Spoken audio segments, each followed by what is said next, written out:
the bill too, the new bill, so. And I don't have the information on it in front of me, but is Representative Stewart around? Is he in the waiting room? I haven't seen him in the waiting room yet. I've been watching. Senator Stewart? Not yet. All right. Everything's We are live, all right. and I'm watching for Senator Stewart. I'll bring I hope he got the word that his bill was today, so. Well, he did register that he was testifying orally, Okay. so he should be here.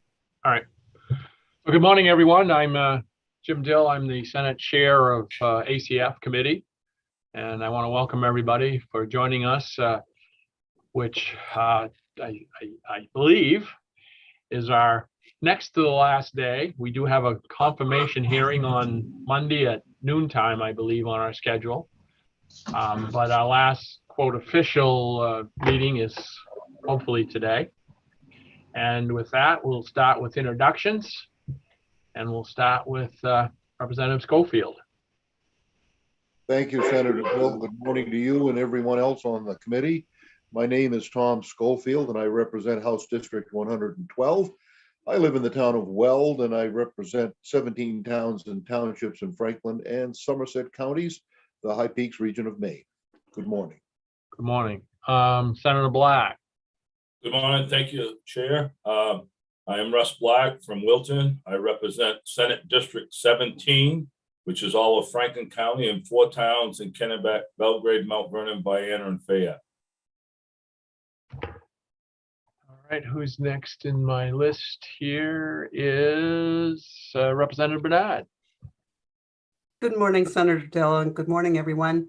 I'm Sue Bernard. I represent House District number 149, and that's Caribou, Westmanland, and New Sweden. And I will soon be changing out my background because it is getting warmer here. While we still have lots of snow, it's getting warmer, and it certainly is melting fast, and we're looking forward to it. Representative Landry. Good morning, everyone. I'm Scott Landry. I live in Farmington, represent District 113, which is Farmington and New Sharon. And I see Representative Schofield is the only one of us proclaiming his Irish heritage today. I have my Guinness tie on, so. That's later. Senator Maxman. Hi, my name's Chloe Maxman. I represent Senate District 13 in Lincoln County. Representative Gifford. Good morning. I'm Representative Gifford. I live in Lincoln and I serve District 142. Representative Pluker. Thank you, Mr. Chair. My name is William Donahue Pluker, very Irish there, and I represent Warren, Hope, Appleton, and part of Union, House District 95. House Chair O'Neill. Thank you, Mr. Chair. My name's Maggie O'Neill. I represent House District 15, which is in Saco. I always regret not having a lot of green stuff today. Gotta get on it. Representative Hall. Yes, good morning. Representative Randy Hall, District 114, representing Chesterville, Wilton, Temple, Strong, New Vineyard, and Industry.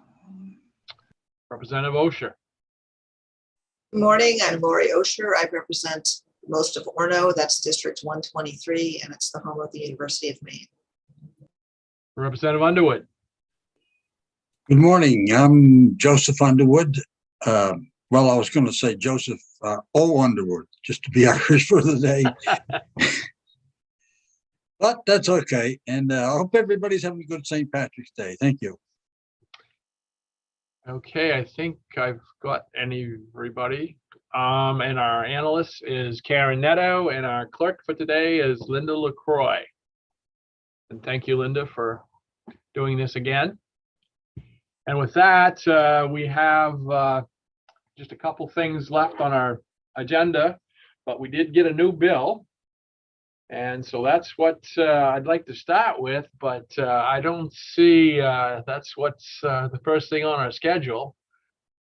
And it is LD 2025, a resolve to authorize the Bureau of Parks and Lands to enter into a lease with Heuristic Technologies Inc. for a parcel of land in Township 11, Range 4, WLS.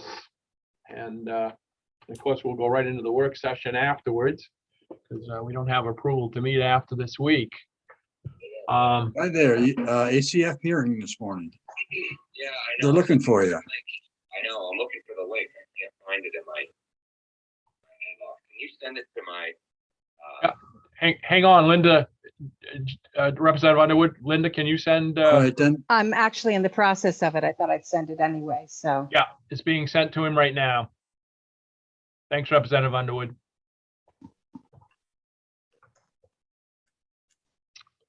And then besides that, we do have our work session on 2013 to go over the language that we spent several hours on yesterday getting it down. And then we need to finish up on a work session on our budgets. And I know this, I think there's 2 or 3 things that we've left hanging out there that needs to be corrected, and a little bit of a language change. And one of the things too that I will bring up when we get there. So with that, we're just waiting for another minute or 2, and hopefully Senator Stewart can find his way in. I just sent it, so. We'll give him another minute or so. I don't know that there's necessarily anybody here waiting to testify. We did get written testimony from the department because Director Cutco wasn't available, but he did send his information along. I don't know if everybody had a chance to look at that or not, but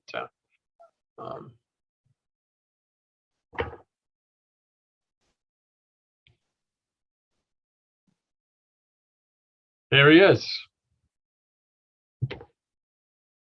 Allow me to rename myself quickly. Sure.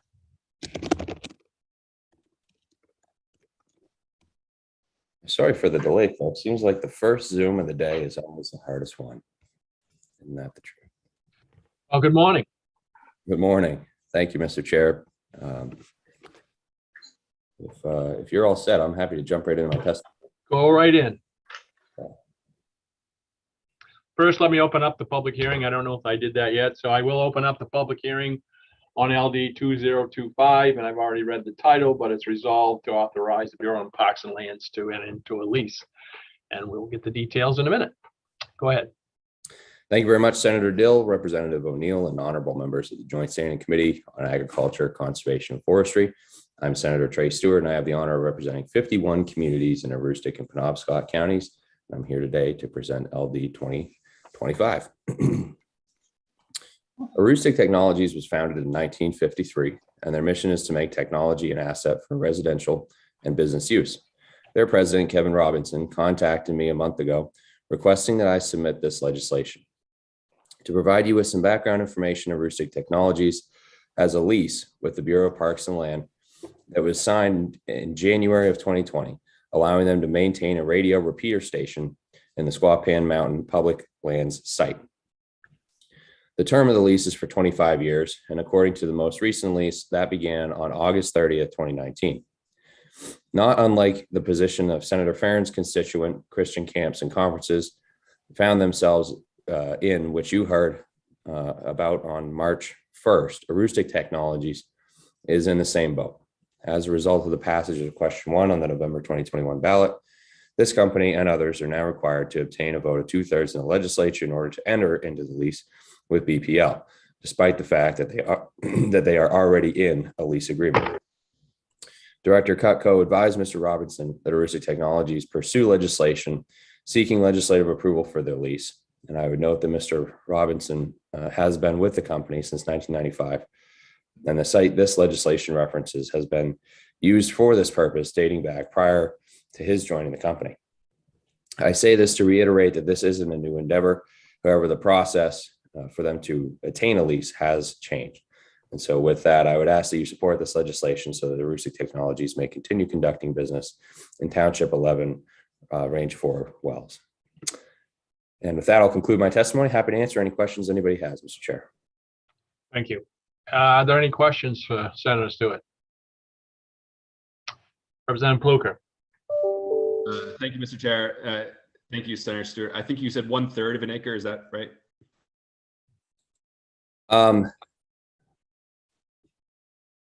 I am not on mic. I don't want to necessarily confirm or deny how big the land lease is. I can, if it would be helpful for the committee, I'm happy to provide a copy of the lease that does detail that. I just don't have it right handy, so I don't want to say definitively if it's 1/4 of an acre, for instance, or 1/2 an acre. But it's not very large. I'll put it that way. Thank you. Appreciate it. And what we can do is if Karen can find the testimony that we got from the department, Representative Pluker will go right into work session. But she might be able to find that. It might be in Director Cutco's testimony. And basically, what he said was just what Senator Stewart said, that because of question 1, that they recommended that this go through legislature. And then he did go on to say that there was no problem on their end if it gets approved, that they would definitely, goes on to the lease. So that's basically what the director had to say. Are there any other questions or comments? If not, then I'll close the public hearing on LD 2025. I'll ask for a motion to suspend the rules and go directly into a work session. Representative Schofield. Move, we go suspend the rules and go into a work session on this bill. Okay, and it's second. It's been seconded by Representative Underwood. All right, and I will open up the, I guess we have to vote. All in favor? Just raise your hand. Okay, so I will open up the work session on LD 2025. Karen, did you find Director Cutco's testimony? I did. It's good morning. Good morning. I did. It's neither for nor against, and unfortunately, it does not. It does not say. Does not indicate how many acres the parcel is. Okay. I don't think it's very large from what I was told, but I didn't catch any exact amount. Representative Landry, do you have a question? A motion to pass. Ought to pass. Okay. Is there a second? Seconded by Senator Maxman. Any further discussion? Representative Pluker. I'm sorry. I know we're on our last day in the last moment here. I would just like to know some of the fundamentals of what I'm voting on before I vote in favor of it. What are the fundamentals that you need? If we could just know the size of the acre, of the size of what we're doing, and it sounds like there's a radio repeater antenna on the property. And are we signing is it going to be a 25-year lease? Is that what we're voting on? Yes, at least according to the director's testimony. Karen, do you have the testimony right there? Can you pull that up? Sure. After I print them out, I usually delete them. I just dropped it into the chat. Oh, you did. Thank you.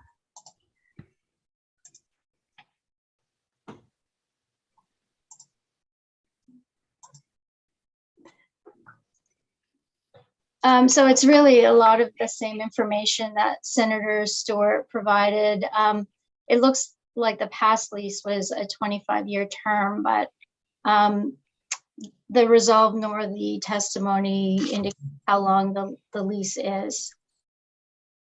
Usually resolves don't put the term of the lease in the resolve. Okay. So it's, yeah. So at least if it goes forward through legislature, they intend to approve a lease. Anything else? Yeah. Senator Dill, in the second paragraph, the last sentence says from August 30th, 2019 to August 29th, 2044. That's the current lease.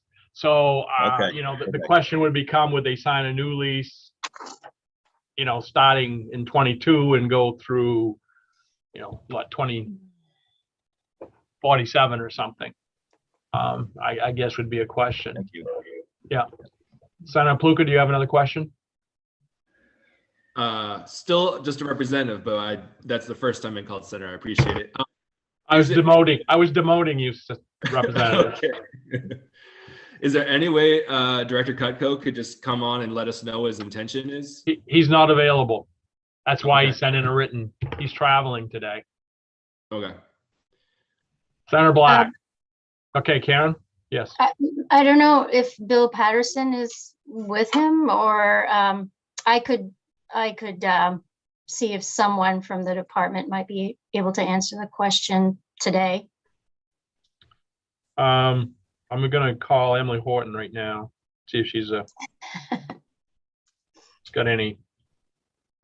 Mr. Senator Chair, Black. Yeah, Senator Black. I mean, this lease isn't any different than basically Farron's lease and Senator Farron's lease and the lease I had in Rangeley Township, where I had to come and get a lease for 18 feet on a cell top of a communication tower. It's the same. I mean, they're requiring us all that have unorganized territories, you know, or borough land to come before them with these leases. They're standard leases that they've had for years, but because of the question one, they're running everything. The Attorney General has Are you told them to listening run to our everything. Yeah, committee? Emily? yeah, before the committee. Emily? I lost her.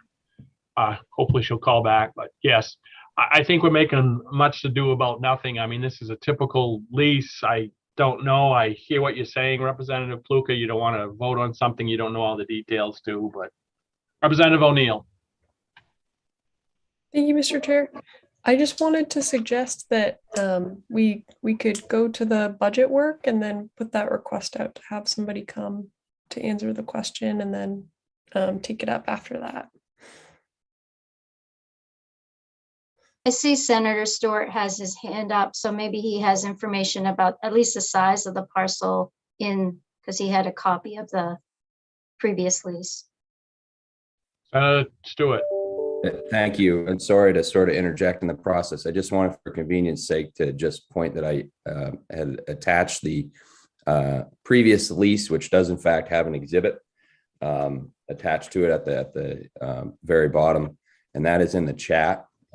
So if you open that document, and again, I'm happy to post this later, but if you go to that document and then go all the way down, you will see sort of the map of what exactly it is that we're talking about. It's literally basically this little tower that they have. I mean, to say it would be a quarter of an acre is probably generous. That yeah, right there. And so it overlooks the hills. That's why it's sort of at the top there. And they just have repeaters that are on it. So hopefully that helps to, for visual folks to try to see what it is that we're talking about here. Right. That's enough for me. Thank you. Okay. Any other questions? All right. Seeing none, does anybody want to make a motion? Oh, there is a motion on the floor. Oh, I'm sorry. That's right. There was one, wasn't there? Yeah, ought to pass. I'm doing too many multitasking things here at once this morning. Ought to pass, right? That's correct. That was. Any further discussion? Seeing none. Linda, would you please call the roll? I will. Starting with you, Senator Dill. Yes. Senator Black. Yes. Senator Maxman. I'm sorry, you're muted, ma'am. Oh, yes. Thank you. Representative O'Neill. Yes.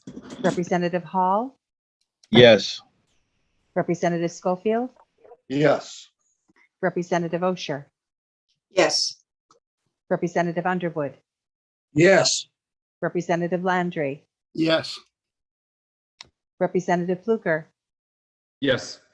Representative Gifford, Yes. Representative McCray. I don't believe he is here. And Representative Bernard. Yes. So that's unanimous of those present, 12 in favor and 1 absent. Okay, on LD 2025, resolved to authorize the Bureau of Parks and Lands to enter into a lease and with the Heuristic Technologies Inc. for parcel of land in Township 11, Range 4, WLS. It is ought to pass with a 12-0-1 vote. So I will close the work session on LD 2025. And we will open up the work session on 2013. And Karen, would you like to start us off, please? So I did work on what I heard for an amendment from the committee yesterday, and I'm looking for that now. I drafted that on behalf of Representative Pluker, who's been working on this. So I can screen share that now and go through some of the changes. So there was definitely a desire to add an emergency preamble to the bill. So that's what the highlighted gray language is. So the committee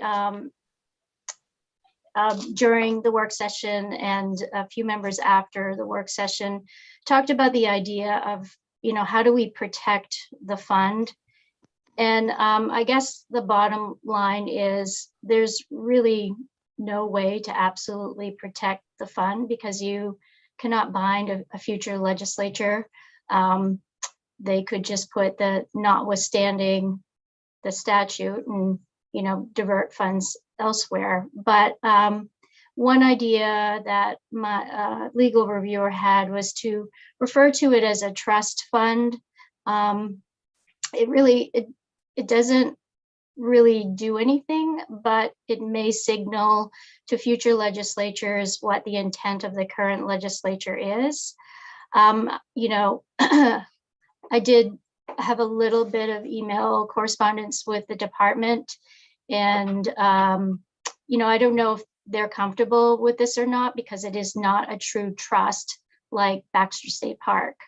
But anyway, that could easily be taken out or left in. I'll leave that up to the committee. So going down, I did add the definition of farm product.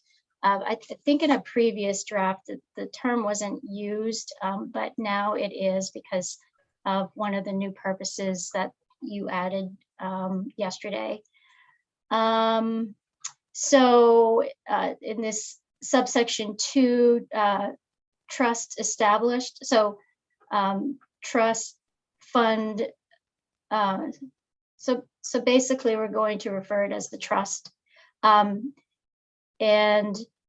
the department added this language that the trust is established within the Office of the Commissioner program, and it's a non-lapsing account for the purposes specified in this chapter.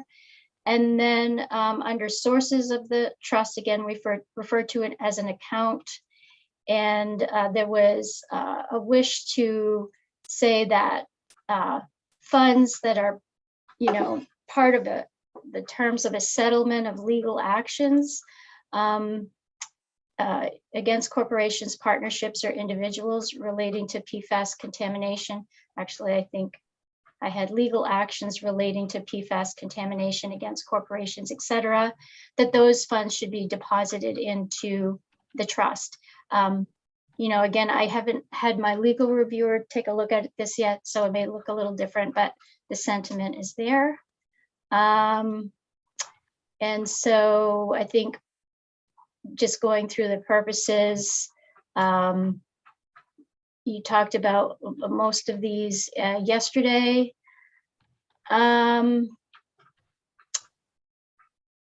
There's a new subsection 7 that was in Representative Fluker's highlighted yellow draft, basically saying that the department is required to submit a report annually beginning next year, March 1st.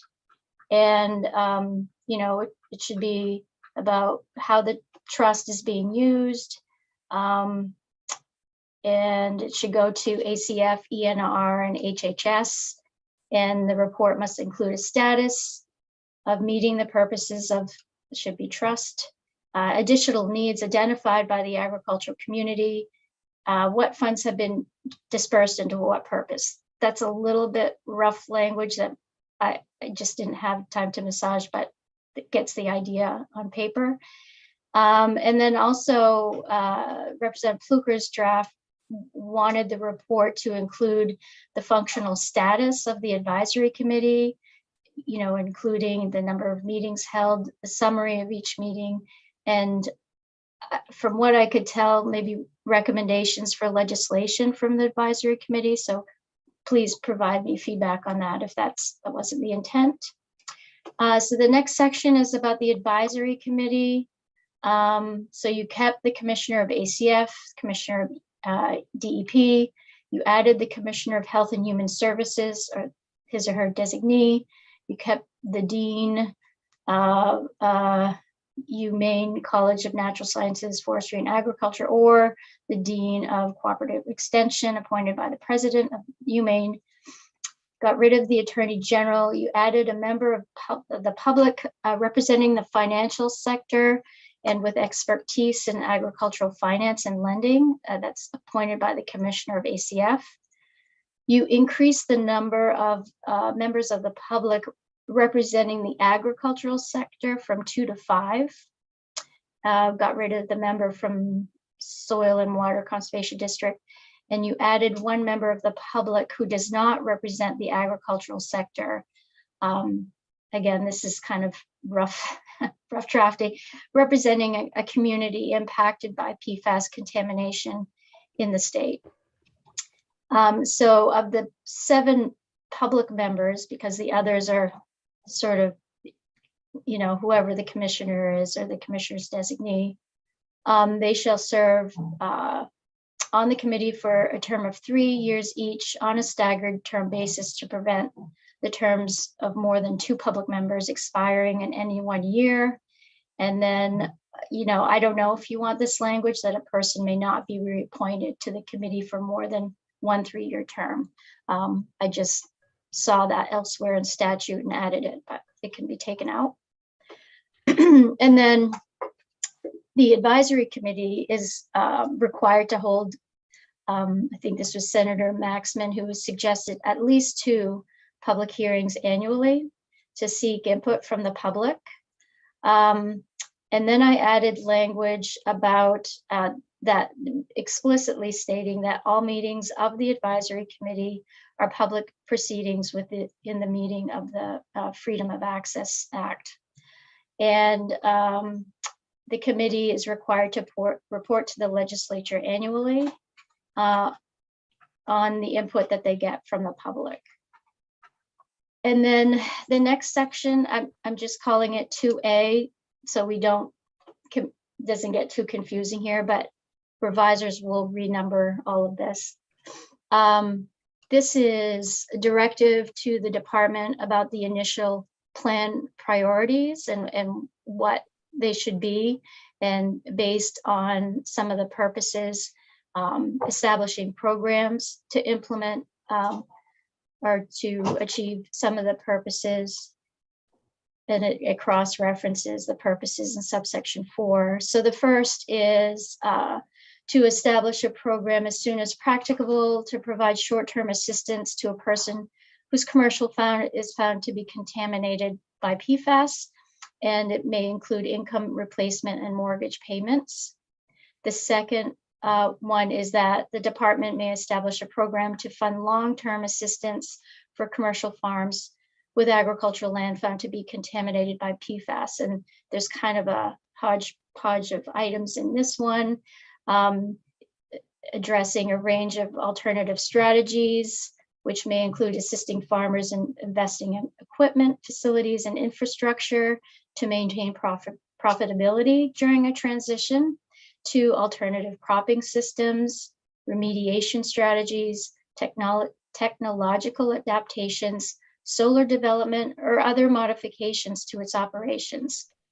Purchasing agricultural land to be found contaminated by PFAS, assisting farmers with renegotiating mortgages and lines of credit, direct purchasing of contaminated land, and assisting farmers whose land is found to be contaminated by PFAS with purchasing of alternative land. And then the department may establish, again, this is Representative Pluker's draft did leave it as permissive language, not requiring, but they may establish in coordination with Maine Center for CDC, a medical monitoring and blood PFAS level testing program. And paragraphs A and B sort of outline the requirements of that program, should they do it. And then 2B is relating to a longer term plan for administration of the trust. Their department is required, with the advice of the advisory committee, to do the following. I think I don't know if we went over these yesterday, but they were in Representative Pluker's draft. This is not new, just changing to trust. And then finally, this goes back to the language that these funds should be under the Office of the Commissioner. And Amy Carlton from the department gave me this language with the amounts that would be from other special revenue funds. And then section 5 relates to the transfer 100 million from the unappropriated surplus of the general fund to the Office of the Commissioner program. It's an OSR account. So that's the gist of the amendment. And I will say, I guess I sent it to Representative Pluker, Senator Dill, and Representative O'Neill, but if there are any questions about, there is a tie between the purposes in subsection 4 with the initial plan. And I did find sort of the connection there, that all of those programs are connected to a purpose in statute. I'll leave it at that for now. Thank you. And thank you for capturing that. I think you did a very, very good job. Questions for Karen? Representative Pluker. Thank you, Karen, for that. And thank you for staying up late last night and working on it. I appreciate it. I think a couple things that I was certainly my intent to kind of capture in the document that I don't see captured, and so interested to see what the committee's thoughts are. But when it comes to some of the public health work that these farmers are going to be facing, they're going to have bills that go beyond just monitoring their blood, but also dealing with long-term health effects. So I'd like that to be part of the purposes of the fund, is to help these farmers over, with health costs as they arise as a result of the PFAS contamination. And then the other thing that we have is, clearly the farmers are directly affected, and that's what who we're trying to address. But there's the number of residential drinking wells that are affected by this, and the people who are facing ill health effects because of residential drinking wells, and that might be is likely due to the spreading of sludge near their homes, and then it transfers through the aquifer. So I think this fund should also be helping some of those folks who are affected because their water was, not because they run commercial farms, but because they live near a commercial farm. And so having those points put into the purposes makes sense to me. And then I'll just say this because it's written down here as my third point, which is that it might be good for that public member that we're looking at who has been affected by PFAS, it might be good to have maybe think about including somebody with public health experience on the committee might make sense. Thank you. Before we leave that, I didn't catch really that last statement you were making. I mean, we do have someone from DHHS, which is either medical or public health, but you're saying that the person representing the general public should also have public health background? That's one. If we wanted to keep the number to 11, then one possibility is to substitute out just a general at-large member and put in somebody with some experience in public health who wasn't directly in the administration. Okay. Representative Schofield. Thank you, Senator Dill. Regarding the composition of the board, I know Karen said she added in a sentence regarding not to appoint more than 1 3-year term. I'm wondering if that's, I know sometimes, it's a complicated issue, and just having a member being on there for only 3 years, I think may not be something that we ought to do. I think sometimes you need to be on there for longer than that to get all the nuances filed. So that's a concern of mine. And Representative, I think on that, what she was saying was after the initial term, they can be reappointed. So therefore they would be on, but that's still up for discussion. If we could take that right out completely, just let the person continue. But I believe, Karen, the way that's written, a person could be on there for 2 terms, basically, whatever their first term is, and then an additional 3-year term. Is that? Thank you for bringing it up. I think that's, yeah. I think that's the way it's written. Is that right, Karen? Correct. So they could serve a total of 6 years. Yeah. Or Is less, my read. depending. Yeah. My right. read as well. Yep. Yeah. Thank you. That clears it up for me. Thank you. Representative O'Neill. Thank you, Mr. Chair. I am trying to make note of all the things that that Representative Pluker just went through. And I want to note that I agree with his point about impacted residents or non-farms. I thought I had seen something that would encompass that in the purposes, and I just wanted to hear Karen address that. I'm not sure if it ended up getting changed, or because I know that was something I was looking for when I was reading it. So I guess, Karen, are you able to speak to that now, or do you want me to keep talking? I'm looking through the purposes now. So yeah, in the council that has been captured, I mean, the advisory committee that's been captured.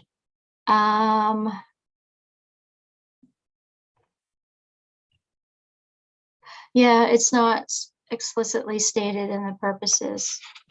I think it must have been something that as we edited it came out. So that's something that I would like to see too. Okay. Just made explicit. And then what was just really quickly, Representative Pluker, what were the other 2 parts? You said something about public health. The first one being we've clearly stated that we want health monitoring for the affected farmers, but we haven't. But beyond just monitoring them, what happens when the monitoring turns up an issue, and do we offer any support at that point? And I think that the language now is clear that we're offering support in monitoring, but we're not offering support beyond monitoring. And permissive language may, but if upon recommendation of the committee, I would like it clear that they can start funding people, if they have kidney disease or some sort of cancer, to help them out. And that I was receiving texts from Songbird Farm on that recently. And so I just want to make sure we had a chance to address that issue, because I think that our family particularly is worried about the long-term effects of what they're facing. And then the final part that I mentioned was just looking at having a public health some sort of representative from the public health sector outside of just the DHHS designee, from the public at large, that might be helpful to represent some of those needs. Thanks for going through that again. I would agree about what you're saying about beyond health monitoring. I'd say also that I think partly stakeholders are going to work toward something more concrete, but including permissive language about including that category is something they can look at. Makes sense to me, and they can come back to us about adding further definition, I think, down the road. So on that point, I think that makes sense. And I want to think about that public at large piece. Something that I had met with a bunch of different folks, and something that we discussed about being creative and just getting different. Well, we wanted all impacted folks at the table, so I think that's important to have a public member that isn't a farmer.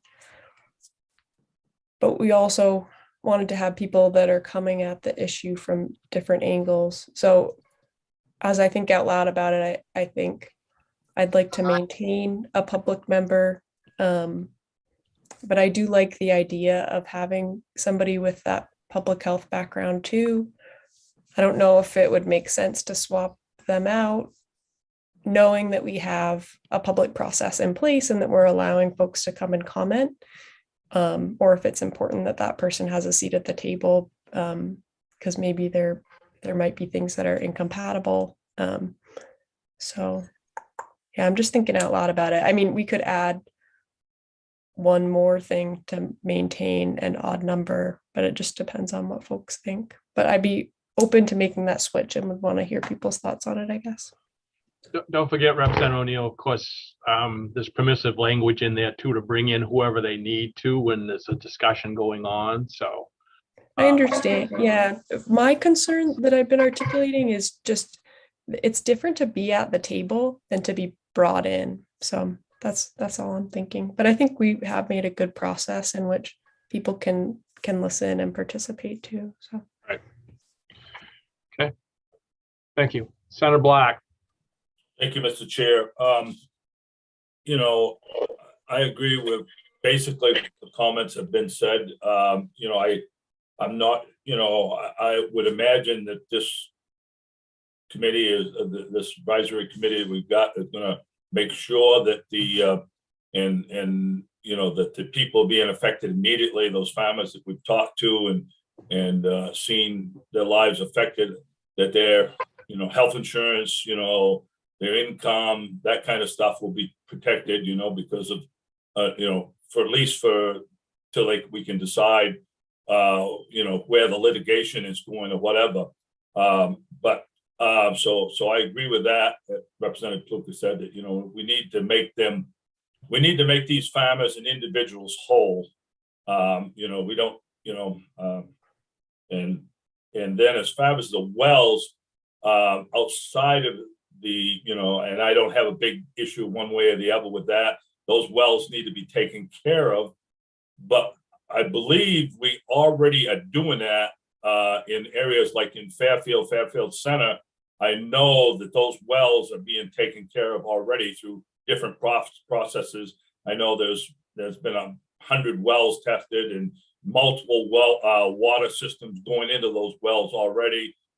So I think, a lot, if we get too far in the weeds, some of this stuff is already being taken care of. So I agree 100% those wells need to be, but do we need to specify all this stuff or do we let the committee do their work, and pull in who they need?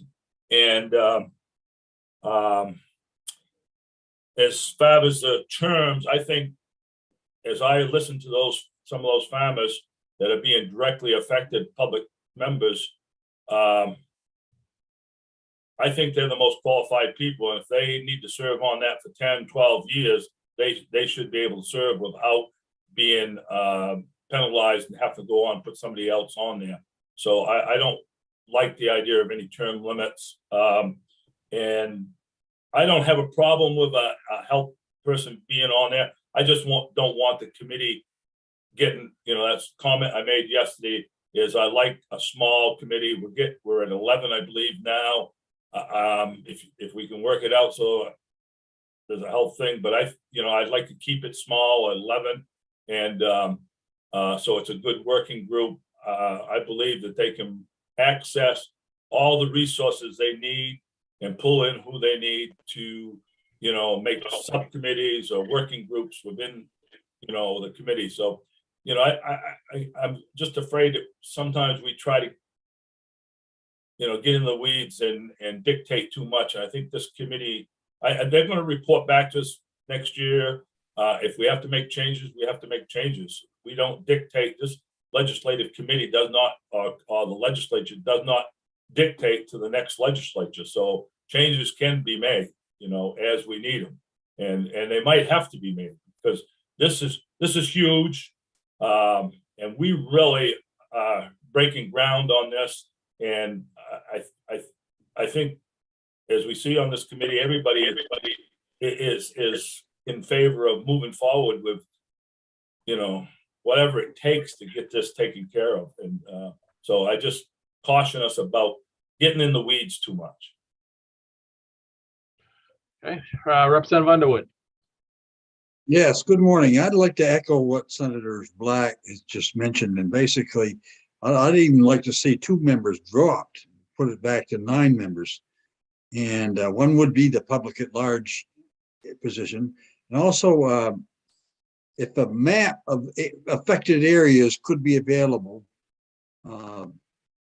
it would be greatly appreciated. I'm sure that a lot of people like to know what areas are affected by this PFAS. Thank you. Representative O'Neill. Thank you, Mr. Chair. So I had a chance to flip through and found what it was that I had read last night. So Karen, if we go to section 2A, sub 3, it does mention what Representative Pluker was saying, and we just need to make sure it's mirrored in the purpose language as well. So we did already have that piece in there. So if there's a way to just make sure that the purpose is clearly matched. And Representative O'Neill, what are you talking about? Sorry, we don't have it in front of us. So oh, got it. So Representative Pluker was talking about not just well testing, but health monitoring for impacted parties. And the initial plan priorities program section says the department may establish in coordination with the CDC, PFAS medical monitoring and blood PFAS level testing program for persons whose drinking water or agricultural land is found to be contaminated by PFAS. So we just need to make sure that our purposes section matches that, which is something that Rep. Pluker flagged. Senator Dill, can I? Yeah. So,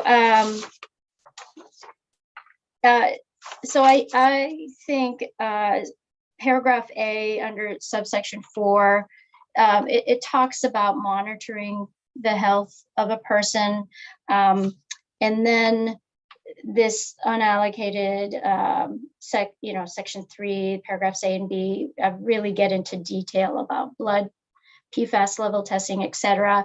What I heard Representative Pluker say is to go in the purposes to add a purpose that goes beyond health monitoring and provides some sort of assistance to folks whose soil, water, who have been impacted by PFAS, to give them assistance to perhaps cover the costs of health care or services. I'm not sure how I'll phrase it, that are a result of PFAS contamination. So that's what I heard Representative Pluker say to sort of add. I think the monitoring there is just kind of adding a purpose that would say we're going to help you beyond the initial monitoring. And I think he did say that it was May. It would give them the opportunity, because I think you run into, you know, I'm not a medical person, but you always run into all of these things on cause and effect. You know, I understand these are things that can happen because of exposure, but how do you prove it? And a lot of times that's the difficulty. And I agree with you, Representative Pluka, we need to help these people. But I think it ought to be a may, so that it may be a case by case basis. So, yeah. And in the lead-in sentence for the purposes, allocations from the trust may be made as determined by the department upon Okay. recommendation of the advisory committee for the following purposes. All right. So it's already there as a may then. Yeah. Yeah. Okay. So, and then another thing I wanted to add to the residential well. If I could just respond, or Yep. I think we're speaking for Representative Booker, but haven't heard from him. He I was heard nodding him his very head. clearly but- say two different things. So he said Right. he was talking about additional health care, but also talking about residential situations too. So I just wanted to invite him to reiterate what he had said earlier. Yeah, thank you guys. Yeah, so the intention is we can help with broader health expenses for both affected farmers and people who are affected by contamination of residential drinking wells. So for both those folks, and to Senator Black's point, yes, our DEP is already doing the filtration and that kind of stuff for affected residential wells. This is specifically not about the filtration for those wells, which is already being done, but about potential health help with the healthcare costs for people who have been drinking from those contaminated wells. I hope I was clear. All right. Representative Neal, your hand is still up. You were talking. Do you still have more? Oh, no, that's it, left over. Representative Bernard. Thanks very much, Senator Dill. I just wanted to agree with Senator Black when he was talking about the terms, and I think it's important that we don't limit the terms of the membership, because this is going to be a long-term solution, no doubt about it. And 3 years will not take care of the issue. And so I think it's nice to have the longevity and the watching of the solutions start to move through, and the science, who knows what the science is going to do, but it's wonderful, I think, to have people have the background to see what has happened on the committee. So I'd like to see that change. Okay. Other thoughts on that one? Wow, that's the second time that's kind of been brought up. So Representative Schofield. Senator Dill, I don't know this is procedurally correct, but I would move that we strike that sentence regarding terms. Okay, I'm not gonna thank you. You're just gonna ask it to be removed. Does anybody have objection to taking out the 3-year limit, one term reappointment? I don't see anybody objecting to that. So Karen, if you'd strike that out, because when you started out, that was something that you did say that you had found elsewhere. So we'll just strike that. Thank you, Representative Schofield. I'll go back to Representative Landry, then I'll come back to you if you have other comments. Representative Landry. Thank you, Senator Dill. I think we're definitely headed in the right direction and doing a fine job tuning it. People affected, whether it's directly on their property, will need health monitoring and treatment at some point down the road. As to the size of the board, I'm on several nonprofit boards, and you get over 10 or 11 and it's unworkable. So I think 11 is a good number. And for Representative Underwood's information, he had a question about maps. If you go to the internet and find EGAD, septage and sludge sites, there's a very nice map showing storage and spread sites in the state of Maine. And it is very, very loaded with sites. It's not a pretty sight to see. Thank you.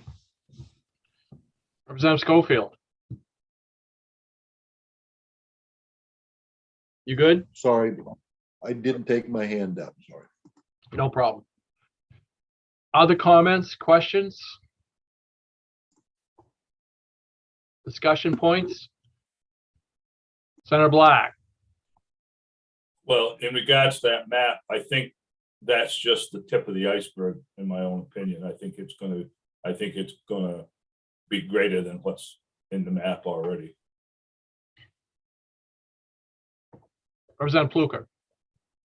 I just want to check. So do we have kind of general agreement on this, on the monitoring and treatment and people affected by residential drinking wells as well as those as farmers? Does anybody object to that?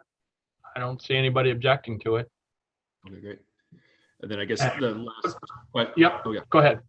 I was just gonna And say, before you make a motion, I would like the department to see if there's any last minute things that they do. I'm assuming you were getting ready to make a motion, but Karen, I was going So- to mention. go ahead. Oh, okay, Just- go ahead. The public health member on the committee, and if how much more, if we need a little more conversation around that. I'm not sure there's agreement on that one, Representative Pluker, but we can have more discussion if you want, but Representative O'Neill. So I've had some time to think about it, and I would be open to that. And the reason is I think that person would fill a role that advocated for everybody. So I think that makes sense to me. And who do we swap out for that? Do you have any thoughts on that?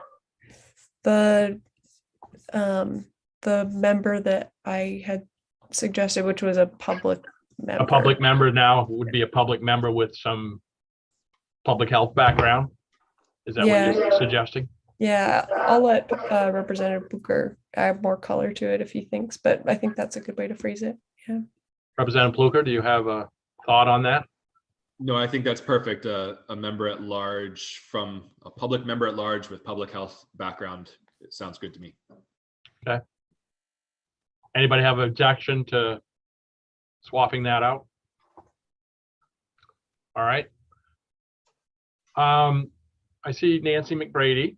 I don't see the commissioner. She disappeared from my screen. She was here for a while. Maybe she had to go elsewhere, but Nancy, thoughts on where we are with this?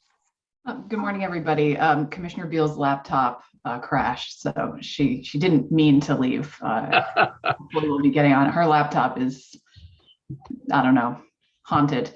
At any rate, Karen, thank you so much for your tremendous work on this. It's really helpful to see this all pulled together so well.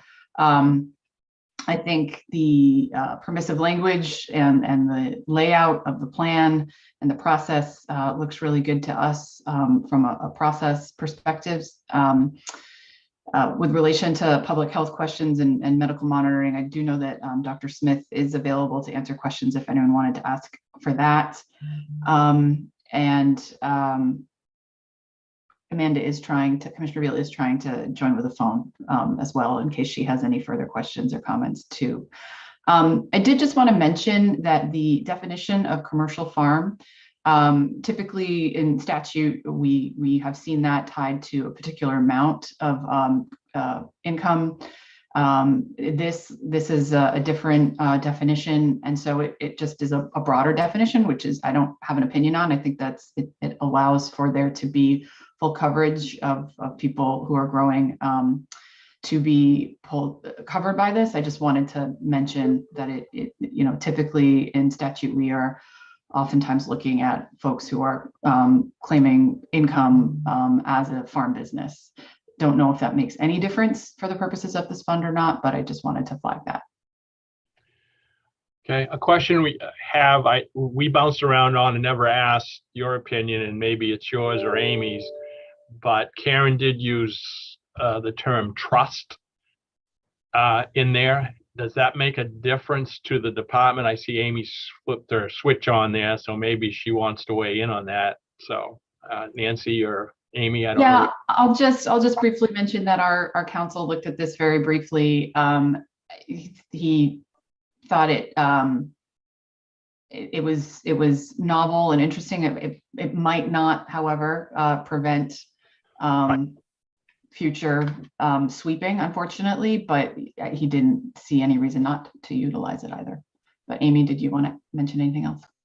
That's exactly what I was going to say. The words do signal, as Karen had mentioned. But other than that, anything you can do to try to protect it, if that helps, I don't think it hurts. And I think that's the thing that we wanted to hear, that it doesn't mess anything up. I think Karen was trying to, at least if nothing else, show our intent that as this legislature, we would hope that future legislators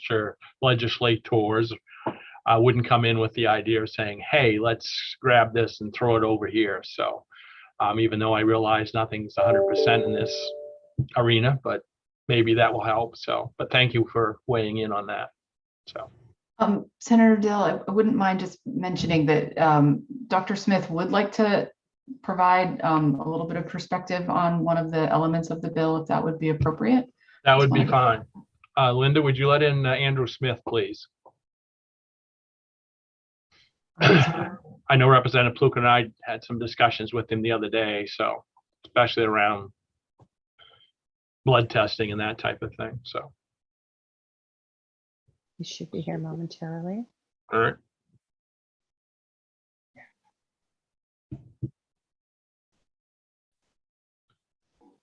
Good morning, Dr. Smith.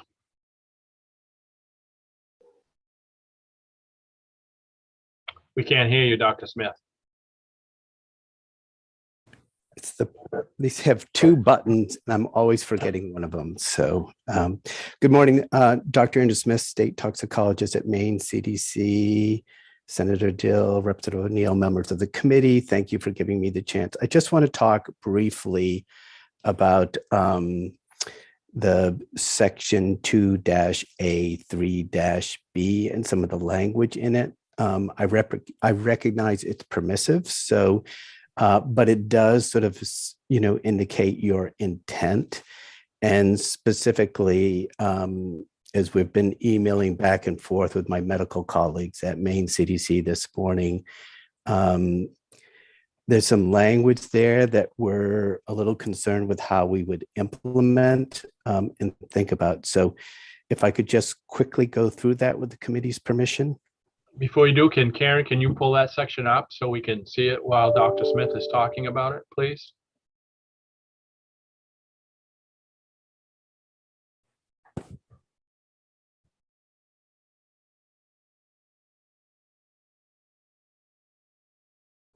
Let me know when you're ready. Since she scrolls down to it, we'll be all set. Yeah. That's it right there. 3A, did you say? Yeah, 3A. So okay. 3A, and you want to go to, 3B, where it talks about the medical monitoring. Yep. So I'm assuming that when you say significantly greater than the general population, that immediately means something to me statistically, but I'm assuming we would have flexibility to determine what that is. So that one we can potentially work with. It's the next term where you say where it is medically necessary. I think that could be problematic. You might want to instead remove the word necessary and use the word appropriate. So that would be one change we would recommend you consider. And then I think we'd be inclined to recommend that after you have to undergo periodic medical examination, you strike out all the language to the semicolon. And just let that be worked out as we sort of develop the program and think about the program. And the reason why I'm saying that is, if you think of what the guidance is out there right now for medical monitoring for PFAS, many of the things they're talking about monitoring are not different than what they do with the general population. They're the same. And so one of the issues I believe you're trying to confront is, how do you do that medically monitoring for people that are underinsured or have no insurance?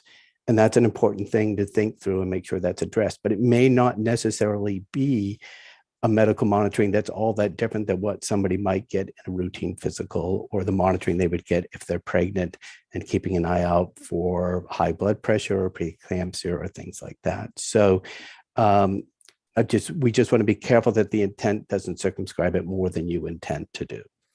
So if I understood you, then you'd suggest striking out different from that prescribed for the general population in the absence of exposure due to increased risk. Is that what I heard you say? Yeah, Okay. after that part, right. So, and So- that's all, those are all details that we can work out through rulemaking, et cetera, that will happen. And I think the only other general comment I'll make in all of section 3 is, and I think you do this with your maze, but we just want to retain a lot of flexibility because the National Academy of Sciences is due out with a report this summer, which is going to give very specific guidance on blood testing, on medical monitoring and follow-up, et cetera. But as I said, I think you get that with a maze, but we just want to make sure we have a chance to carefully review that and think about how that informs what this program ought to look like as we get that guidance. And then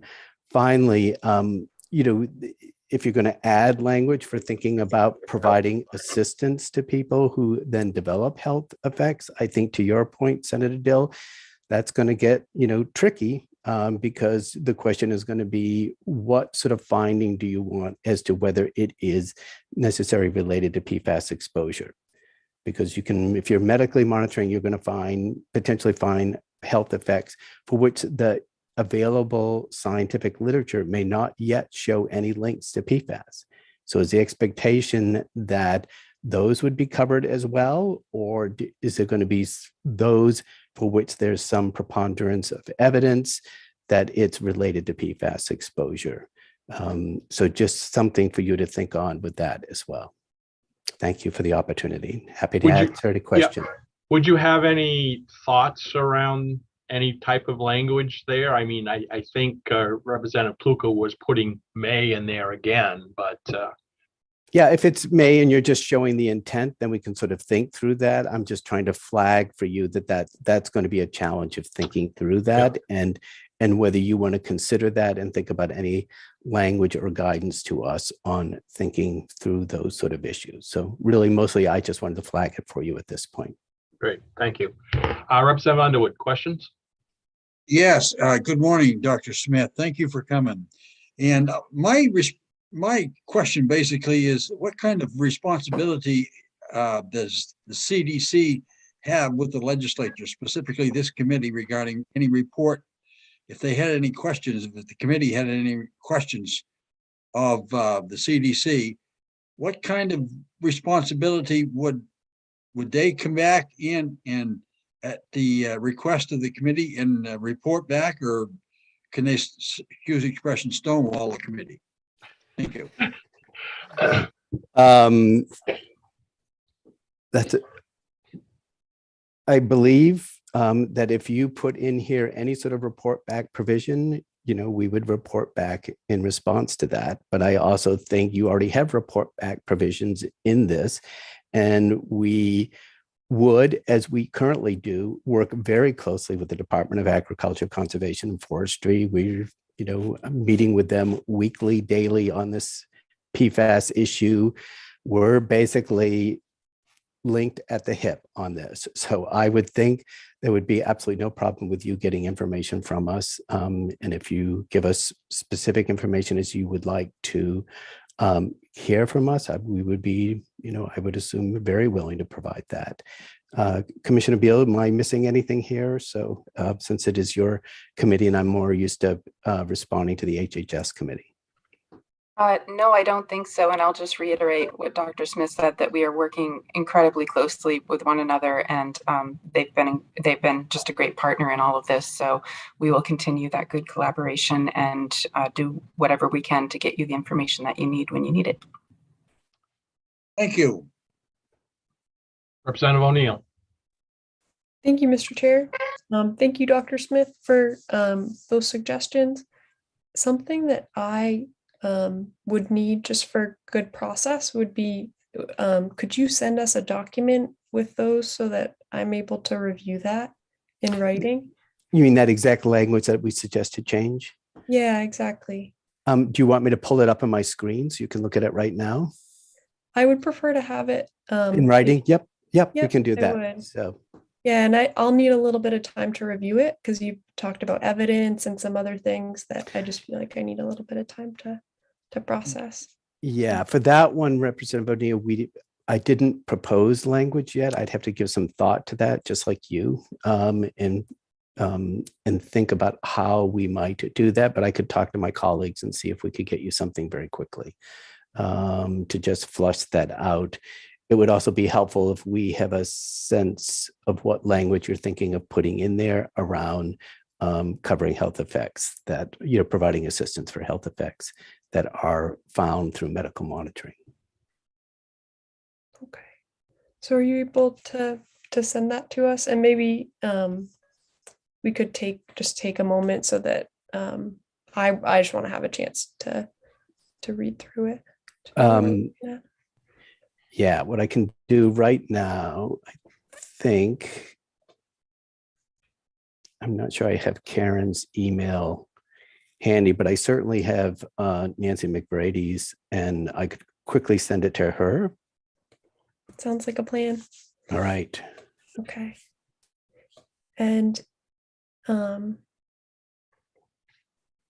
is there anything else you'd like to share? I think I'd want to have the chance to review it and just run it by all the stakeholders that have been working on this too, to get their input.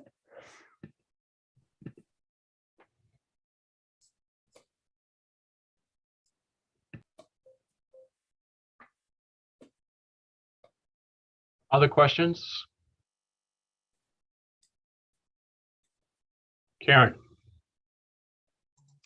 So going back to that paragraph B, would it be, I don't know if the committee wants to do this, but do you want to change the word significantly to statistically greater?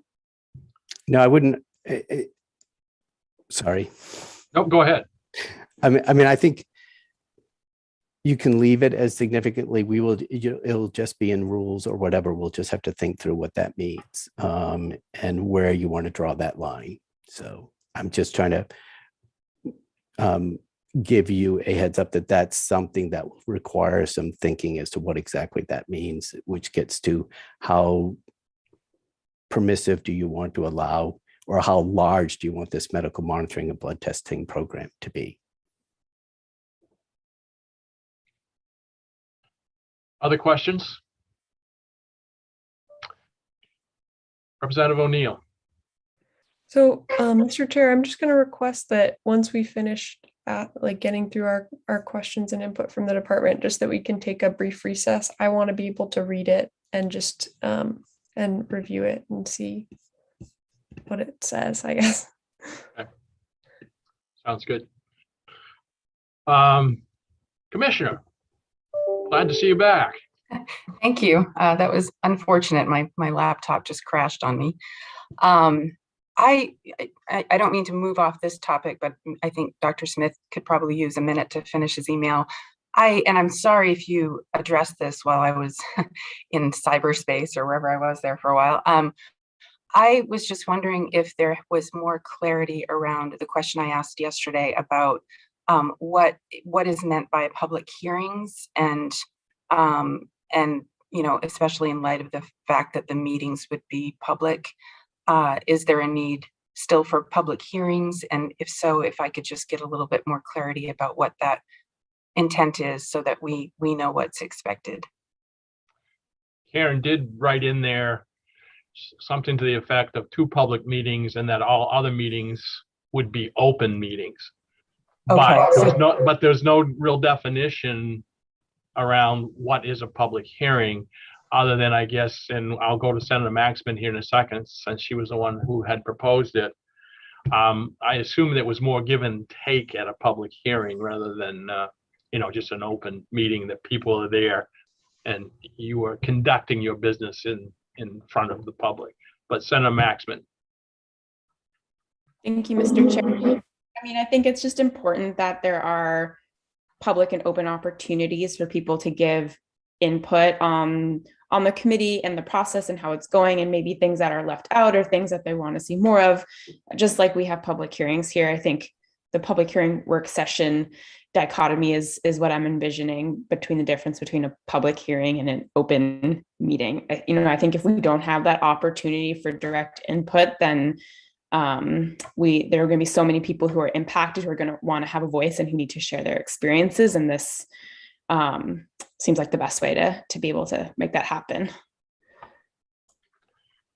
So then basically, Senator Maxman, you're mirroring it right after what we do here. Public hearing where anybody can come and testify and have their say. And then after that, we go to a work session, not necessarily in the same day or at the same time or even over the same topics, but it would be conducting their business in public. But of course, they could call on anybody in the audience if they needed more information. Is that what you envision? Yeah, that's what makes sense to me, but open to other thoughts as well. Okay. Does that answer your question, Commissioner? It does. I think I had said yesterday too that I would envision that these meetings would be open to the public and that there would be an opportunity for public input in any of the meetings, so that if there was feedback, much like how we've run the National Working Lands work group and other public meetings that we've run, we generally do have public input, period. So I think I'm just trying to get clear on, we can take input all the way along, all year long. But what would be different about a public hearing? Like, what is the desired outcome of a hearing? Because, there are different ways to offer that opportunity up. Senator Maxman, would you like to respond to that in any way? Yeah, I mean, I like that idea, Commissioner. You might know much more about this than I do, but I imagine there's going to be so many people coming that I don't know if it would become unwieldy if at every meeting that there was unlimited public input. I mean, maybe there's ways for the open meetings to have like more targeted and specific public feedback, like more like a work session or written comments or something like that. And then I imagine public hearings being just like events, moments when people can come just like they do when we're presenting a bill and really share their thoughts in an unlimited and non-bounded way. But if you want to have every meeting be like that, then I think that's great. I just didn't want to suggest something that might hinder the process and the work of the committee.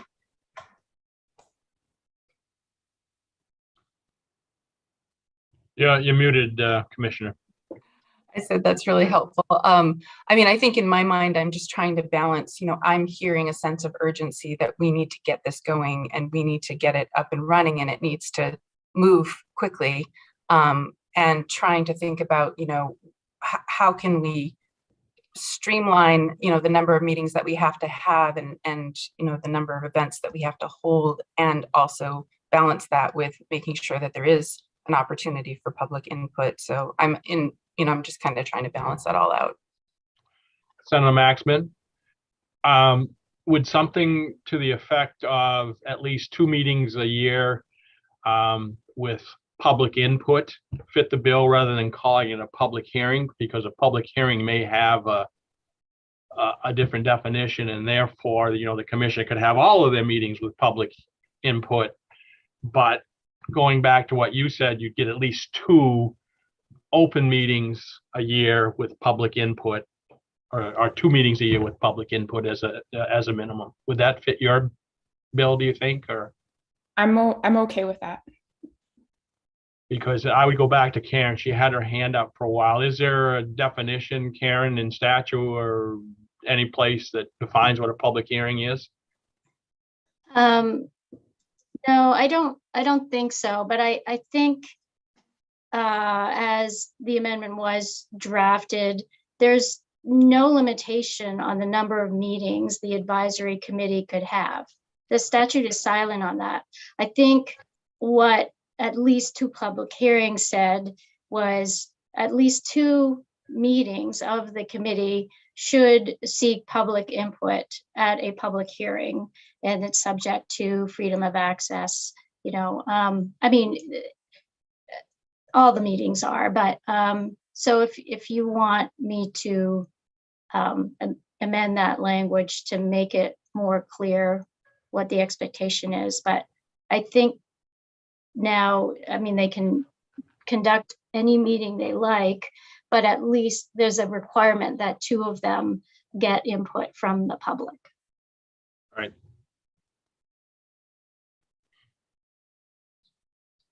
Representative Hall. Yeah, thank you, Senator Dale. I'd like to defer to Representative O'Neill. I think she's got something more pertinent than. Representative O'Neill. Um, It better be pertinent to hear Representative O'Neill now.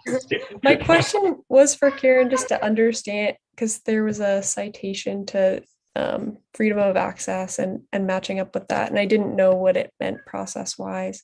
But I did want to speak to what I was envisioning also in the meantime, which was just that folks would be able to stream the meeting, and we had talked about it being like a town council meeting where folks just do their business in public, and there's a comment period, usually at the beginning, or you could do it at the end.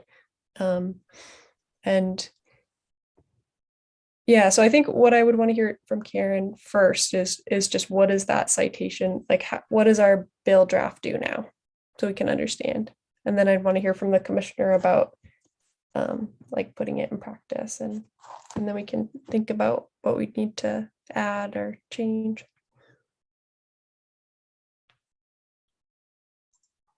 I'm opening up the freedom of access law right now. I think the citation is just chapter 13, subchapter 1. So I can screen share the statute. So it's just, meetings be open to the public. Any person must be permitted to attend a public proceeding. There's a requirement of record. There could be, there's a requirement, unless otherwise provided by law, a record of each public proceeding for which notice is required. Must be made within a reasonable period of time after the proceeding, and must be open to public inspection, and at a minimum, date and time, members of the body holding the meeting, and all motions and votes taken. An audio, video, or other electronic recording of the public proceeding satisfies the requirements of section 2 relating to the record, and there's a maintenance. So this is the cross-reference, and there's a definition of public proceedings. There's not a definition of public hearing, but it is it's a public proceeding. So any board or commission, an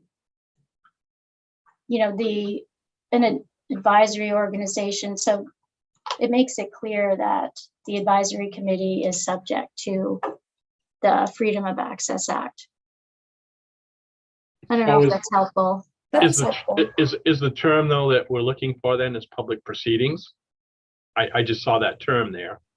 Well, it was my understanding, Senator Maxman, what I gathered was that she wanted at least 2 opportunities for the public to provide comment at a hearing, or a public comment opportunity. So right now the amendment is silent on there's no requirement or no minimum for the number of meetings. But so I guess, if the advisory committee wanted to, the only statutory requirement is that they hold at least 2 public hearings. I mean, if you want to get more prescriptive, you can, but it depends on how much you believe the advisory committee will be working and meeting to meet their responsibility. Okay, back to you, Representative O'Neill. Thanks. So I think that's a good starting point just to understand what we have in the bill now, which is it's open to the public and there's a record maintained. And now that we know that that's what's in the bill, what we want to discuss is opportunity for the public to participate and what we want that to look like. In the bill now, it says there should be 2 hearings. And I think what we're discussing now is, does that structure work for us? Do we want to add ability to comment? Does the 2 hearing structure work? Some thoughts that I have are that I think 2 hearings make sense, just because probably one would be about input and one would be about a plan that gets put together. So one is getting input and one to form a plan, and then one would be ability to comment on a plan that is presented. But Commissioner Beal, could you comment on a little bit of process and what you're envisioning? I know it kind of puts you on the spot about it, but I think it would help me picture the number and how we structure stuff. Yeah, not at all. I'm happy to talk about this. As I said before, well, let me start by saying, this is going to be a big responsibility. This is going to be a significant fund. And I think that what we want is absolute transparency, and we want the ability for the public to know what's happening and to give input. So as I mentioned before, I would envision, I think this advisory committee is going to have to meet often to get this program up and running, especially in the first year, and that those meetings would be public. There may be a period of time where they have to go into executive session if they need to talk about any kind of proprietary or private information about a farm or business or person, but that there would be built into every meeting an opportunity to hear from the public. And that's, we do that at LMF board meetings. We do that in lots of different ongoing meetings where we do invite the public to give feedback on whatever we're developing or talking about. So we would definitely want to do that. And I think the other thing that is, I think, a real benefit to what has happened in the last couple of years is that we've been able to figure out how to do these meetings so that they're either online or they're hybrid. So people from all over the state can access and participate and listen in without having to get in their car and drive a long way and take time out of their work and lives. And that, the recordings would be made available on a website where people can go back and listen to them when they need to. So I think this needs to be totally transparent and visible and accessible to anybody that wants to know what's happening and give input.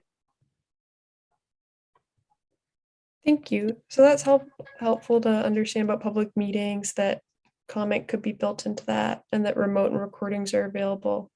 And then for hearings, does that feel restrictive? Like, I think that the 2 hearings make sense for this first year, just to make sure there are public input. Maybe instead of requiring 2 hearings a year, we could specify that in the next year, I guess it would be kind of like a resolve, but the first one would be about gathering input and the second one would be about input about whatever plan you get together. Does that make sense?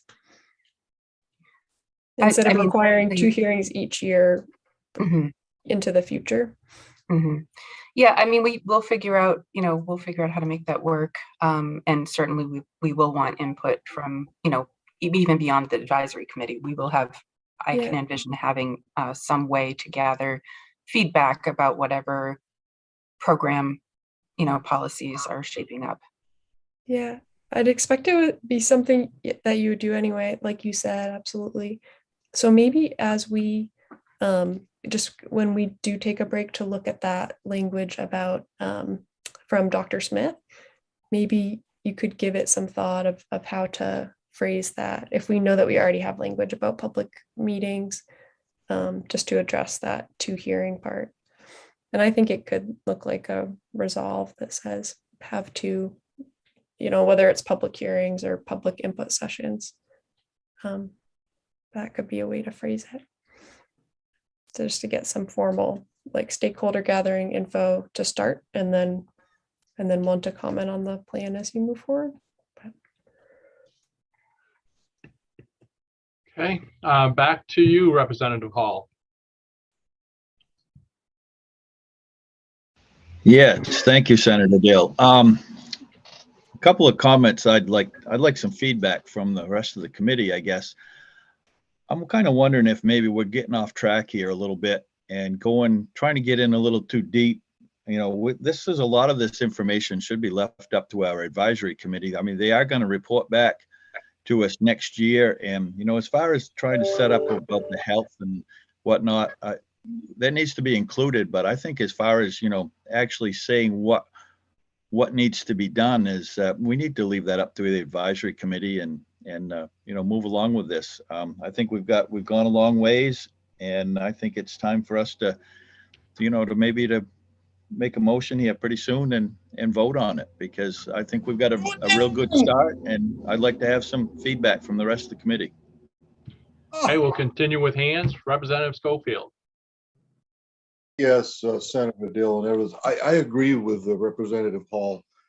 I think that we need to recognize that the committee is going to be able to do their work, and we're going to give them the responsibility. I think along with that responsibility, we need to give them the authority to complete their business. And I think that the requirement for having a minimum of 2 public hearings a year is adequate. Nothing to say they can't have a dozen if they wish, but I don't think we should hamstring them to force them to have public input at every meeting. Their meetings are going to be open to the public. Under FOIA, they have to be. But to bog them down with having people there and giving them the opportunity to ask questions and be involved in that meeting sometimes can be cumbersome. That's why we have public hearings in this committee, and then we have work sessions. During the work session, we can bring people in if necessary, but they aren't necessarily able to communicate with us unless we ask them to. So I think that the minimum of 2 public hearings a year is adequate. They can do more if they wish. And I agree, we don't want to get into the weeds too much. So I think we are near a motion to get this thing going forward. Thank you. All right. Before we do a motion, though, we have had a request for a quick break. And I don't know, Director McBrady, did you get the information from Andrew Smith and move that along to us yet? Karen's shaking her head yes. So let's finish with these hands. We'll take a 15-minute break, and then we'll come back and look at where we are. Representative Pluker. Thank you. I promise I won't make a motion. Karen, on the first statute that you shared with us, there was a 5th point which explicitly exempted advisory committees from the provisions of that statute. And I just wanted your comment if that would apply to the committee we're creating now. Is Karen on here? We've lost Karen. She's down on the bottom. She's on the bottom of my screen, Yeah. at least. Oh, thank you.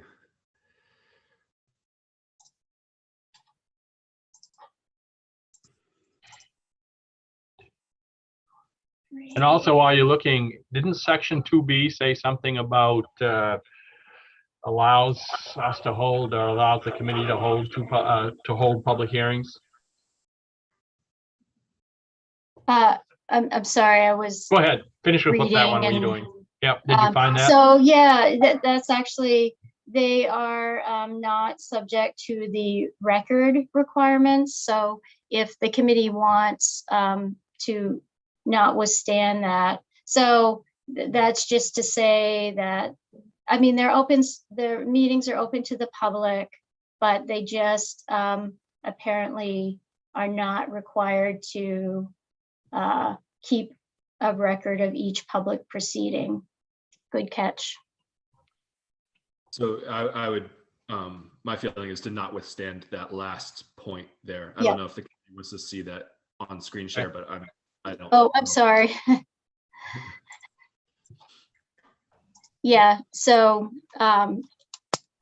this is the benefit of having my legal reviewer look at the draft before we bring it to committee. But yeah, we could not withstand that, so that they would be required to keep records, and the audio or video recording could meet that requirement too. Thank you. I'll continue with the hands. Representative Underwood. Yes, good morning. Could we have would you entertain if, after the break, entertain a motion to pass? Because I think this committee has heard plenty, including myself, to make a decision, a fair decision. And if anybody has any objections, they can raise it on the floor of the House. And I'm sure the good speaker would entertain them. And We'll definitely come back right after the break and see where the wording is, and we'll finish up with, as you said, a motion, Representative Underwood. Director McGrady. Not to belabor the point about public hearing, but you are correct, Senator Dill, that that section 2B, I believe, allows for the department and the committee to hold public hearings to hear directly from impacted stakeholders. And I would certainly see that as being part and parcel with many of these priorities, to hear from folks about how to build out a buyback, how to build out the compensation, how to build out research. So I actually think that there could be public hearings that occur on those topics, perhaps more than twice, not to confuse things. But I'm just wondering if that in and of itself provides leeway to this group to have many opportunities to hear from the public about how things are taking shape. I don't know if that satisfies the intention of this committee. I just wanted to put that forward, that I think that would be very much a part of building out this program from the get-go. Senator Maxman. Thank you.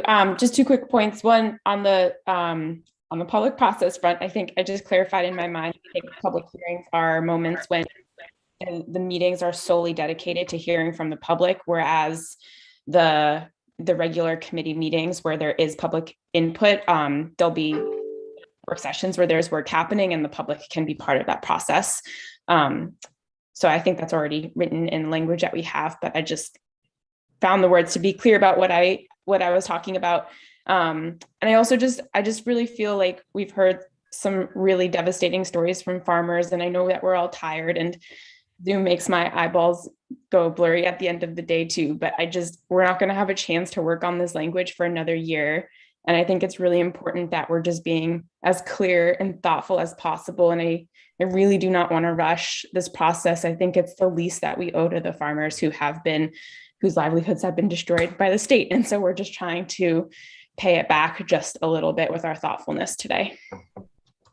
Great, thank you. Any final comments before we break? Karen. Do you want to look at Dr. Smith's language now? It's pretty simple. Yeah, why don't you put the language up, and then we'll take a quick break so people can process it and collect their thoughts.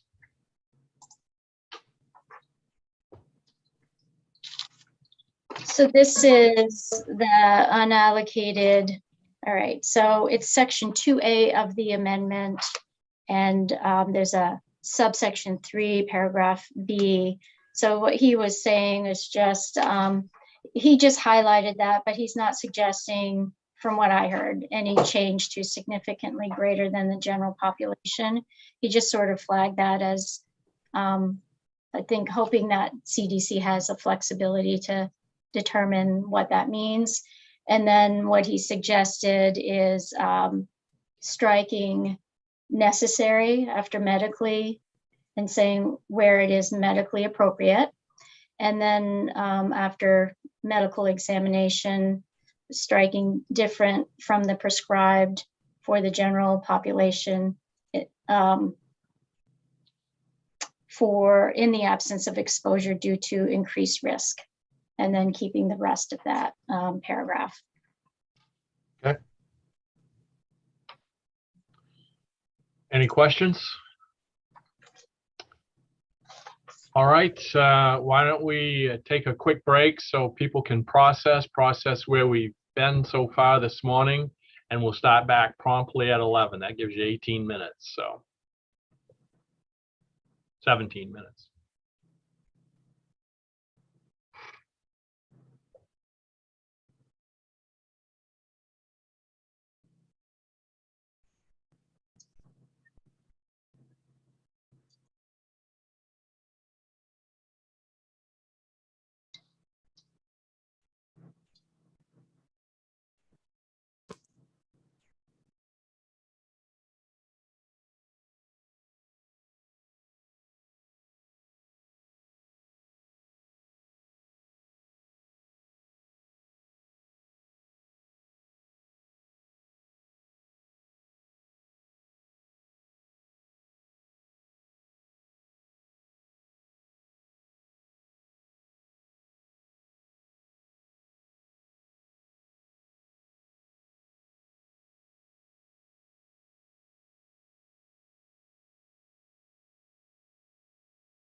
Hello, Cheryl.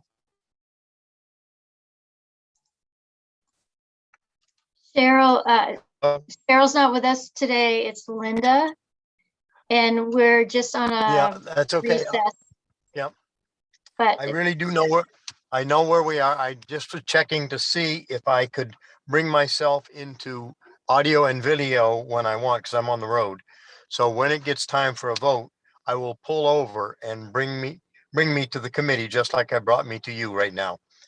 So this was a trial run. okay, you got that, Linda? Okay. Thank Good you. morning, David. Good morning, There, David. happy St. Patrick's Day to you, sir. Happy St. I'm on Patty. I'm on my way north, and I was planning on being in the car all day long, so I didn't put a thing green on. Didn't bring anything with me.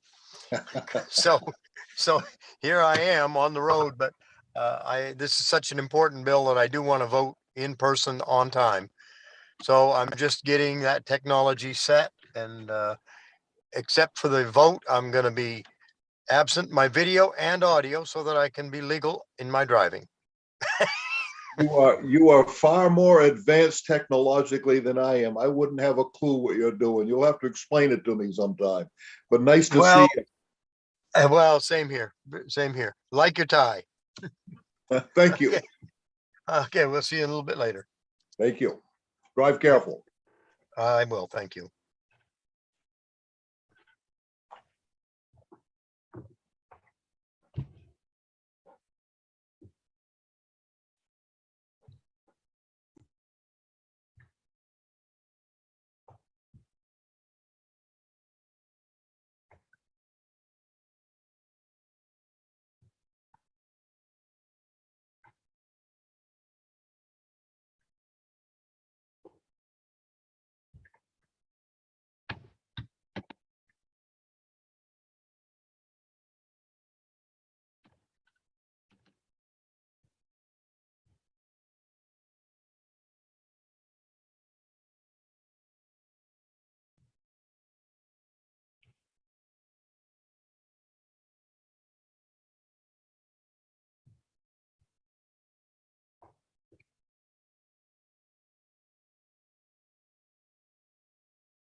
All right, welcome back. According to my computer here, it says it's 11 a.m. I'm going to start out with a question first to Representative O'Neill and then one to Representative Pluka. And that is, Representative O'Neill, the original information that Karen shared, does that fit okay with you? And same question to Representative Pluka, then I got a second question. Thanks. So I had the chance to look at it and I typed up some suggestions into the original amendment. And mostly I'm just struggling to email it to people. Okay. So just bear with me. While you're doing that, Representative Pluka, at least until you see what Representative O'Neill's suggesting, you okay with where we are at the moment on that? Yes, I am. Okay. And a second question, I'll start with you, Representative Pluka. We also got an email from Nancy McBrady, and what it said was that Dr. Smith suggests the following for consideration. And this is talking about the long-term health care. I don't know if you've looked at it yet. It says the department may develop criteria for funding healthcare costs where costs are not covered by insurance, and for which it can be determined that it's more probable than not that PFAS exposure has contributed to adverse disease outcomes. Do you have that, Representative Pluka? I am opening it now. And I'll ask Karen to share that too if we decide that it probably looks, to me, that makes perfect sense. Back to you, Representative O'Neill. Thank you, Mr. Chair.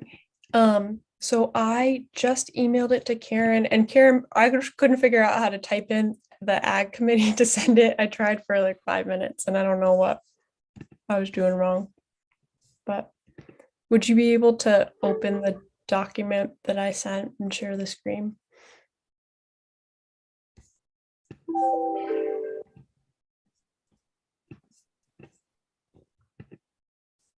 Thanks. So if you scroll down and stop where a yellow part showed up, it's not like perfect legal language, but it captures what I'm thinking. So the language that Dr. Smith or that Director McBrady sent just now, and also the language that he sent earlier, in my opinion, gets too into the weeds on the medical stuff. And I don't feel like I have enough information as to whether it will preclude some farmers from getting relief. And I think that something we've talked about is we want to get this process going and give the department some flexibility. So we don't want to require notice and comment rulemaking, but it really is something that should be discussed with the community and not just floated here right now and put in some kind of technical language that might limit people from getting the support they need. So to address that concern, I'm suggesting that instead we just say that they seek public comment on any draft proposal before final adoption. So it's not the more difficult notice and comment rulemaking, but just that they get some public comment before they adopt it. And then Karen, if you could scroll down a little bit, please.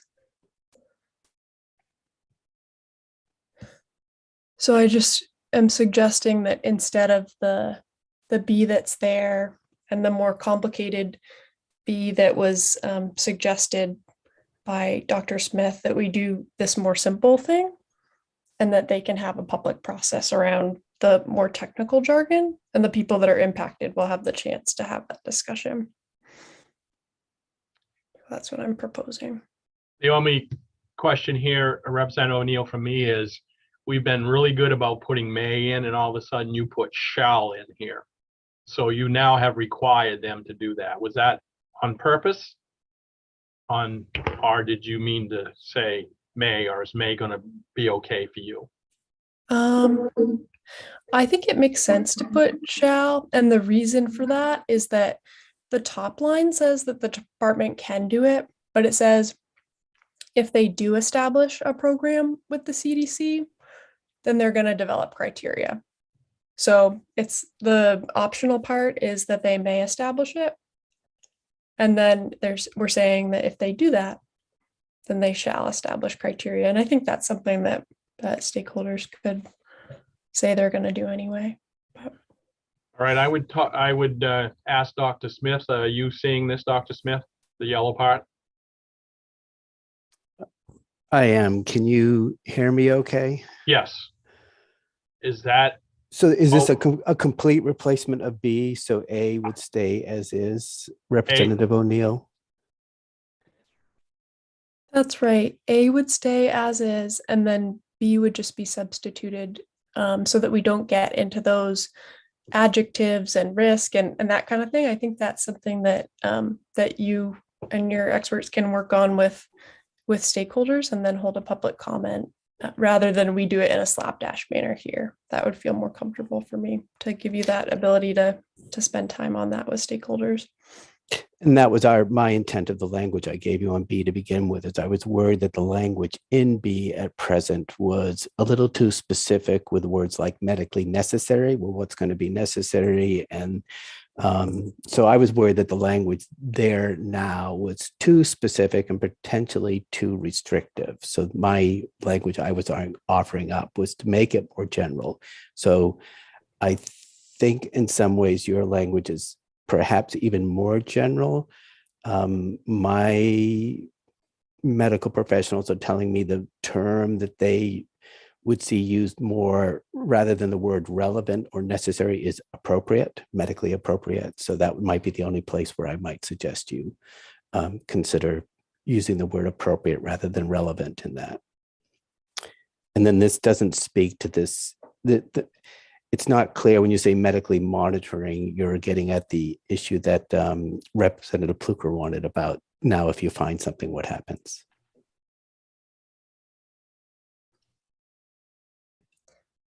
Okay, so I think that the last piece I'm not able to respond to because I just was focused on this Yeah, one piece. understood. Just what I was seeing and is you changed a lot of the adjectives and I said I don't want to get into that kind of thing and make those decisions here. I think that's more appropriate for a public process and you all, spending that time doing that with stakeholders, because I don't want to unnecessarily exclude any farmers or folks that are impacted. So. Is appropriate though okay with you rather than relevant, Representative O'Neill? I do not have the expertise to make that determination. That's a more restrictive adjective that may potentially restrict people from getting the care they need. So for that reason, I would ask that the public process and the plan, once it gets made, and it's up to the department, but once it gets made, that be part of the conversation, because that really belongs in the public process with stakeholders. I don't want to specify that here. I just don't want to get hung up on a word and have this thing go sideways because of a word. And, I'm hearing that the medical advisory group that Dr. Smith is talking to says the more appropriate term is appropriate rather than relevant. And I just don't want us to all of a sudden get hung up and this thing goes sideways, as I said, because of one word at the moment. Yeah, so my reasoning is, I think if we don't want to get hung up on one word, we go with the more general, and if the medical professional wants to make it more restrictive, then they can have that conversation with stakeholders and their doctors, and I think that's where that conversation belongs. Representative Bernard.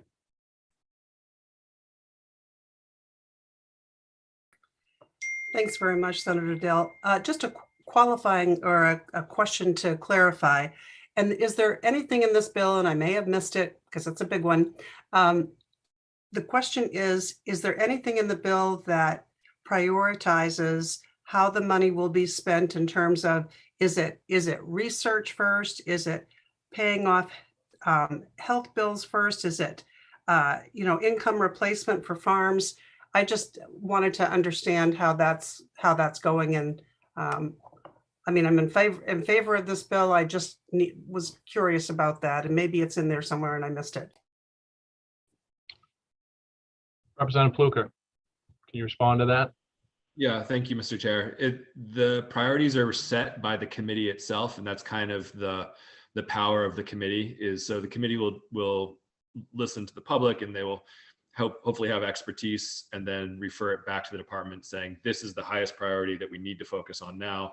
And then down the line, as priorities might shift, they could shift the funding as was appropriate.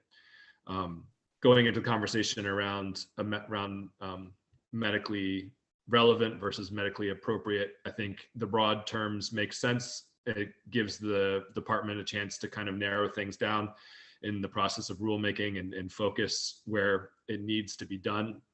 And so that, I think all this language is permissive. It's giving lots of opportunity to the department to focus the program exactly as they see fit. And that works for me.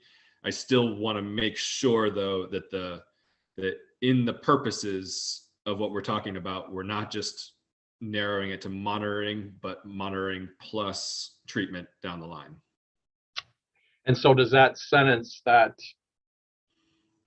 was sent to us again by Dr. Smith, does that fit the bill for you? I think in that section is the unallocated language kind of giving direction on the short-term planning to the department about how they're going to do things. Yep. And for short-term monitoring makes sense, but if we're talking about long-term purposes of the fund, then health treatment needs to be included. And that would be, if I don't know if the numbering's changed from when I was working on, but that'll be up in section 4 for the purposes. This sentence here. Karen, can you bring that sentence up so everybody knows what we're talking about? Are we going back to This is- Dr. Smith's language? Yeah, the one that Nancy McBrady sent us from Dr. Smith. Yeah, so that's not going into the purposes.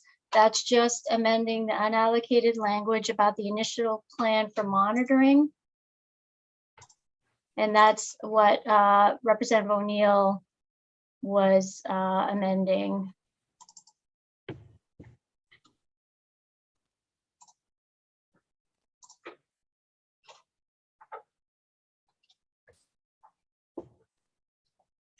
Okay, that was the language, but also you just got one from Nancy McBrady at 10:55. Okay.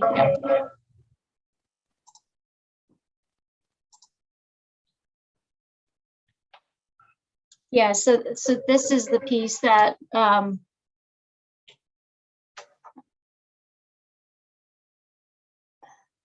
I mean, it probably needs some wordsmithing, but this sentiment, I guess, would somehow find a home in subsection 4. Okay. Dr. Smith, since you sent this to us, would you care to comment on this?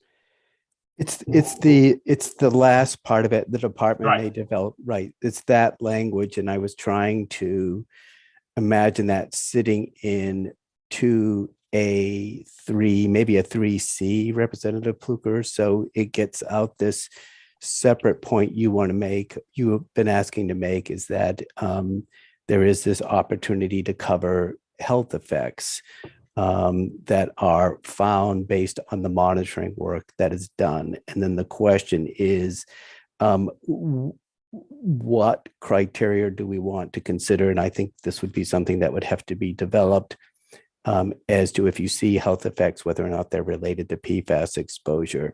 So given that I had only 5 minutes to do this, I just quickly looked at some of the published paper from the C8 study, which was court ordered, and their judge required a finding of a probable link is the term they use. So we just kind of use language like that.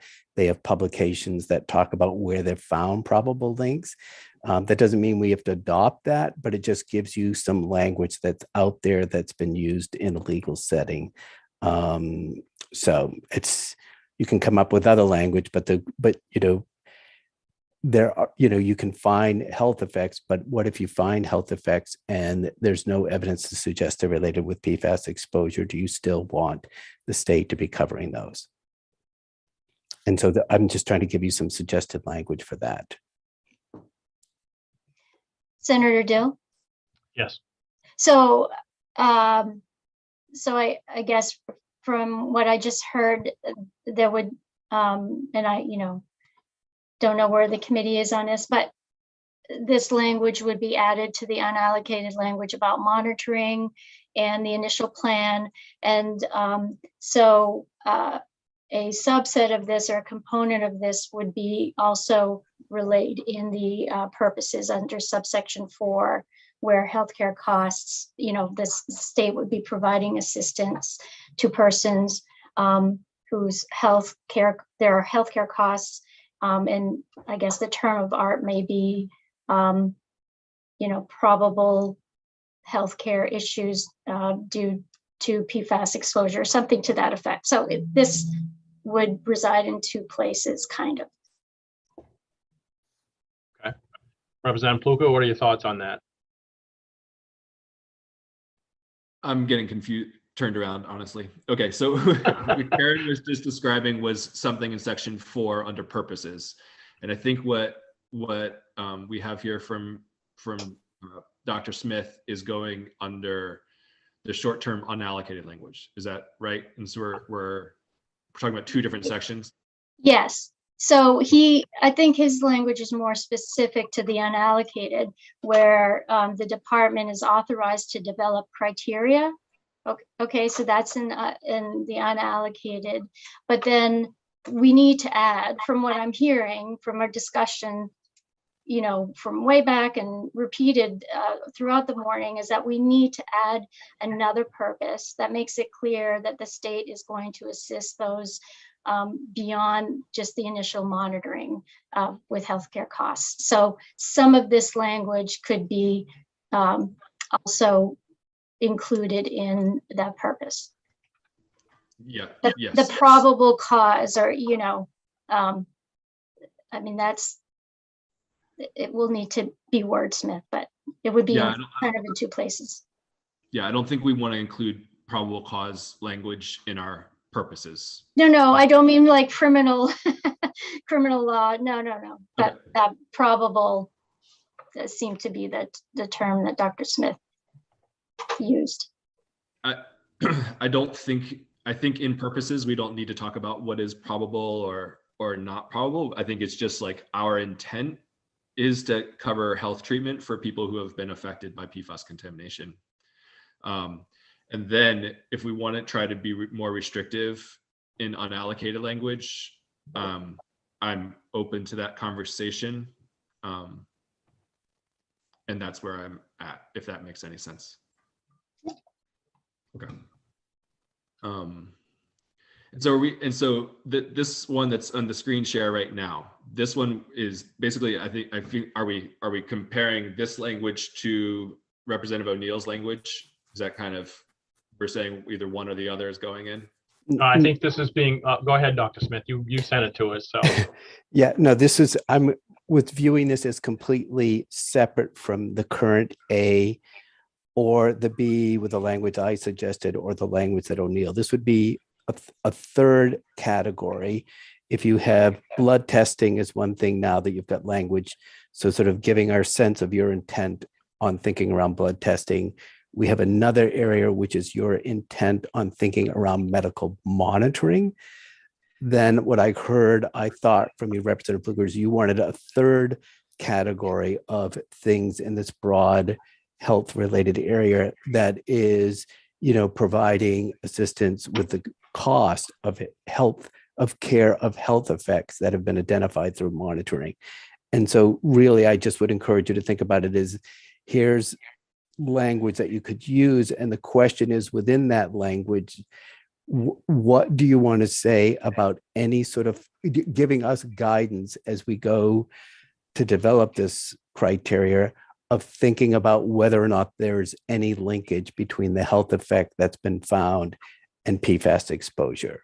So that's the policy question I'm asking you to think about is, do you want any sort of finding on that, or is it any health effect that's found, whether it's in any way related to PFAS exposure or not, is to be covered? Thank you for that explanation. I think, I'm forgetting the term of art, as Karen would say, that is commonly used, but I'm remembering, I also represent the prisons here. And when we're talking about correctional officers, if they have a heart condition that was not documented before they went on the job, then there's a rebuttable presumption that it came, or something like that it came because they were on the job. And so they don't need to prove that it came because they were working behind the prisons, but it's just naturally assumed that because they're in very difficult working conditions, this does produce heart conditions, and if it wasn't documented before the case. So I think that would probably be the language, the direction I would go on that, if they didn't have documented prostate cancer or reduced kidney function before the PFAS contamination was discovered, and then they discover the PFAS contamination, and then you have prostate cancer or reduced kidney function or whatever it is, then it's a rebuttable presumption, if I'm not sure that's the right word, but that it came from the PFAS contamination. I think that would be the direction. I'm sorry that we're getting in the weeds here, and I know everybody said they didn't want to get into the weeds here, and here we are in the weeds. But I think that's the direction, and so I'm open to, in an effort to avoid the weeds in this moment, hopefully the last hour of meeting as ACF committee this season, I would say can we move this to rulemaking and so that it's not in statute one way or the other? Karen, is it a possibility to say something to leave it up to rules on this? So you have to put something under the purposes about state providing assistance for long-term healthcare costs. But this is a very significant question. At what point, and I think that's what Dr. Smith is getting at is, and it's very tricky. At what point do you just assume it, a person who has healthcare issues and they happen to live near a PFAS contaminated site? It doesn't sound like Representative Pluker wants them to have to prove that there's a correlation, but this is a huge question, to be honest. I think we're also getting outside of the scope of where we originally were on the bill. And even though I understand, Representative Pluker, where you're going, and I sympathize with that, I have a real hard time with, as I mentioned earlier, the cause and effect here. And maybe we can say something about if it's not covered by insurance. I really did like what Dr. Smith said. If it's not covered by insurance and it's probable that it was caused by PFAS, or there's a link to the possibility that it's PFAS related, I agree totally with you. But I have some real concerns. I mean, you could eat up $100 million in no time. And by the time a lot of this stuff occurs, this $100 million is long gone. Because if you're talking, a lot of this stuff we're talking about is very much chronic. The cancers and stuff, if it's related to PFAS, it still may not show up for 20 years. And by then the fund is gone anyway. And where does that leave what's behind? And unless it's just strictly adhered to this fund, then I guess I could go along with it. But if we say this, does this then put the state on the hook after this 100 million is long gone, or there's no other litigation and funds have come into this, or whatever the case may be? That is my concern about this going down this road. And I can either respond or give. Yep, go ahead and respond, please. Yeah. Even though I don't want to just argue the point, but this is my concern. Yes, and I agree. And so that would be my intent would be that the committee can set funding priorities. So if you're finding that there are tremendous long-term health treatments necessary for exposure to PFAS, but at the same time, they just need to get people off the land into somewhere safe, then they could set the priority to move people off the land so they can get somewhere safe instead of doing the treatment. And that's the way I think of it. I'm also thinking that, Songbird Farm is in my mind, they've gone through so much, and that the fact that they might have to show up in 5 years or 6 years and prove probability of their health condition in a public forum to the committee in order to prove that they must get their health care costs covered. I just don't want to put them in that position of kind of having to go and make a case in public about how, once again, they have been hurt by the contamination. So also trying to spare the affected farmers and affected people that experience. And that's where I'm at. And I agree with you 100% on that, especially on this specific case. It's a terrible, terrible case, but how many more of those are going to pop up? We don't know yet. So, Dr. Smith, do you want to weigh in on this? Then I'll go to Representative O'Neill. And you muted, Dr. Smith. I don't think just responding to Representative Pluker, I don't think anyone would ever expect any family or any individual have to come and plead and make their case. I think the way you could possibly see it is the advisory committee would make a sub-work group of medical professionals and epidemiologists who, based on the literature, would make a finding. However criteria you help us develop is probable link, possible link, associated with whatever. and that can be a living document that is updated periodically by this group to say, here are the health effects that have been established to be associated with PFAS exposure. So that you would then have guidance for now someone's has had something been found, they don't have treatment for it, and you would look to see, is this under the list of conditions that have been found to be associated? So I would sort of, I'm just, and this is like within the past 30 minutes, right? So that's something that I would see being developed in a process that you would go through. And then you could imagine, medical claims being submitted, and then those would be reviewed against this criteria and then to decide if the funding. So that's, in the past 30 minutes of thinking about this, how I would imagine that potentially working. And there's a lot coming out. So what's the health effects associated is going to change over time as we learn more and there's more evidence for it. So you need a process for also updating that as well. Representative O'Neill. Thank you, Mr. Chair.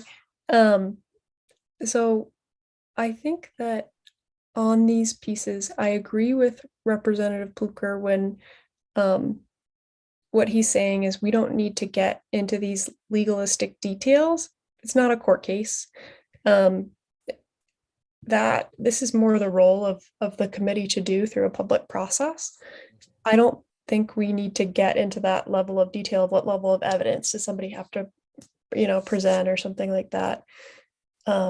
I think it's enough to just say it's one of our purposes to include healthcare and make that clear, and not add these impediments. And then something that I added to that document was that was just saying that the department should seek public comment on a draft proposal before adoption. Something we've heard really clearly from all of you, from stakeholders, and from the department is that they want to be able to act quickly. So what public comment would balance is it wouldn't be the more onerous notice and rulemaking that could take time and prevent people from getting the help they need. But that addition would just make sure that these really technical conversations have a place and there's a process around it.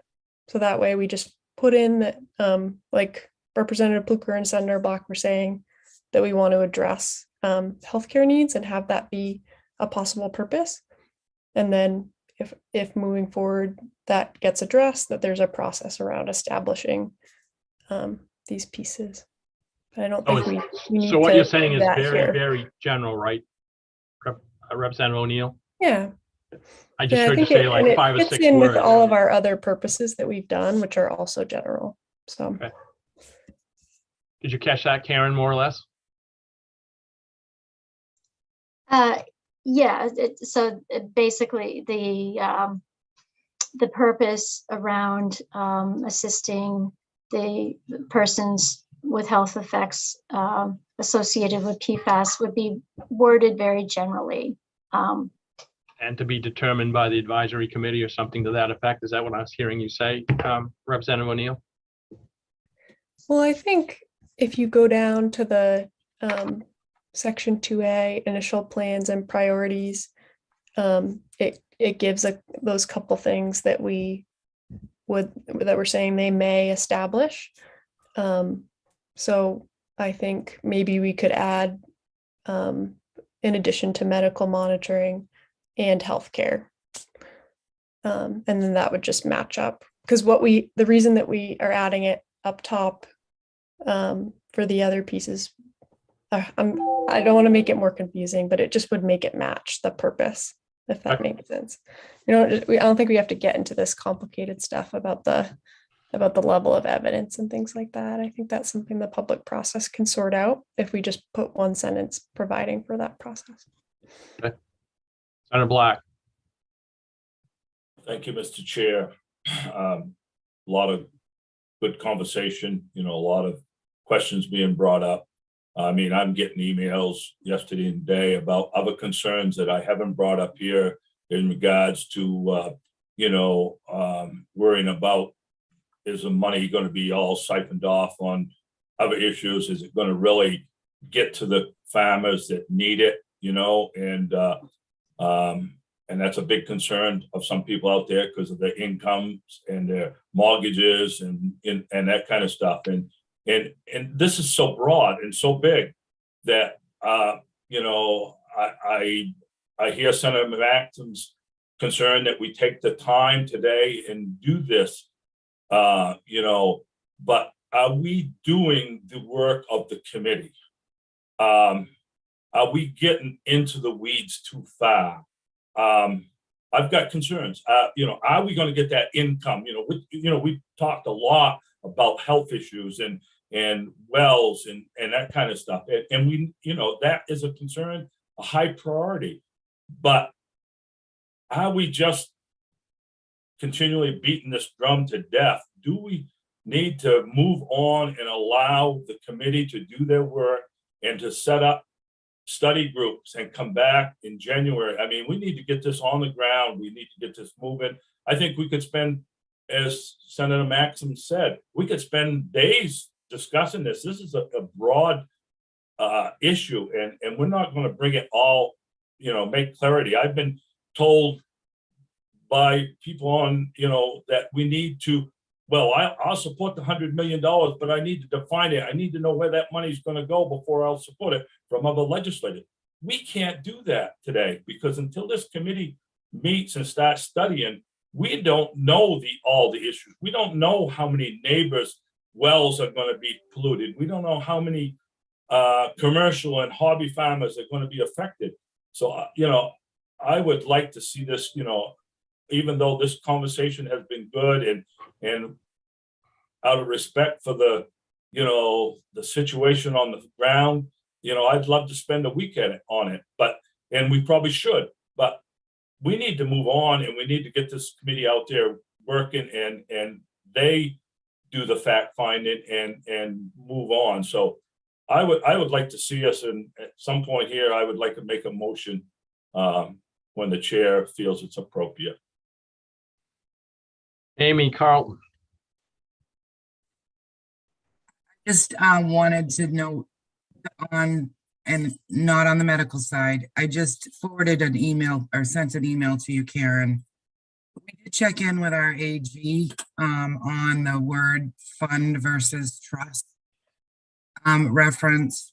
And I wanted to share that he said there wasn't any significant legal concerns and understand the reason to call it a trust. However, he mentioned that trusts are legal instruments, and by calling it a trust, the fund a trust, it may impose specific fiduciary duties on the department, which could create potential liabilities for the department and the state and may make it more difficult to administer, and suggested to call it a fund and not a trust. So I just wanted to arm you with that information. All right, thank you for that. Karen. You know, the committee's counsel disagrees. The use of the word trust is used a lot. Look at Title 35A. But, you know, it is the AG for the department who would have to defend the department. So really, you know, whatever the committee is comfortable with. It's almost a word of, it's just a word that doesn't really mean anything because it's not set up like a true trust. So that's my 2 cents. All right, thank you. I think we're almost ready for that motion, but I would go back to you, Representative O'Neill, and I'm still hung up on may versus shall.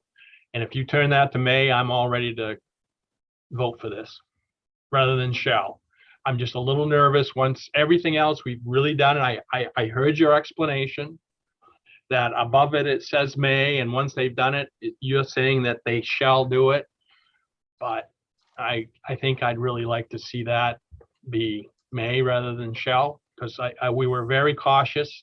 I know when Representative Kluger and I have had the discussions, we've been very cautious about using the word may rather than word shall. So if you'd be agreeable to change that shall to a may, I think we're about ready to go.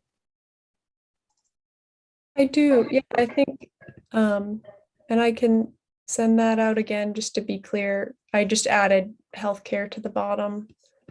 And I can agree to that piece on May and can type that and send it over to Karen so it's clear what I was thinking. All right. Go ahead, and then once Karen's got it, if she can share that, I think we're about ready for Karen. There were 2 or 3 little nuances though that we've heard. I want to make sure they're captured before we vote, because I just don't want us to vote on something all of a sudden we're saying, we voted that in? So. Yeah, it's been a lengthy conversation. Yeah. So, well, one of the key things is to add to the purposes the sentiment that the state is going to provide assistance in some manner to cover the costs of any negative health effects associated with PFAS. So that's number 1, and we'll keep it really broad. And then under the membership, we struck the 1 member who does not represent the agricultural sector and represents a community impacted by PFAS contamination. We replaced that with 1 member of the public representing the public health sector or something to that effect. And we got rid of the last sentence that a person may not be reappointed to the committee for more than 1 3-year term. And then also we're going to add language to make it clear that, so it says all meetings of the advisory committee are public proceedings within the meaning of Title I, Chapter 3, Subchapter 1, which is freedom of access. But we're going to add a provision to make it clear that they are subject to the records requirements, even though, so we're going to not withstand something. I've got to figure out how to draft that mechanically.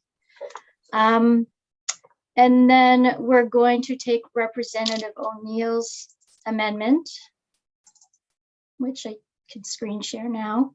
Let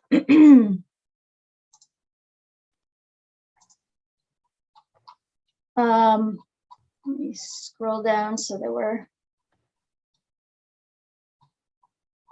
where's the yellow? There it is. So, excuse me, in 2A, we're going to add this, that in the development of the initial plan, the department's going to seek public comment on a draft plan or proposal before final adoption of the plan. And then we're going to substitute paragraph B with the language that she came up with. And I did also forward the department's AG's email to the committee's council about trust versus fund, and can get his input again. But if it, I'll leave it to the committee if it makes the department nervous, that I understand that. But and if the committee's council continues to say it's just a word and it just provides a signal, then I'll let you know. But that we'll leave it at trust for now. Representative O'Neill. Thank you, Mr. Chair. I'm open to removing the trust piece if it'll cause a hang up for folks.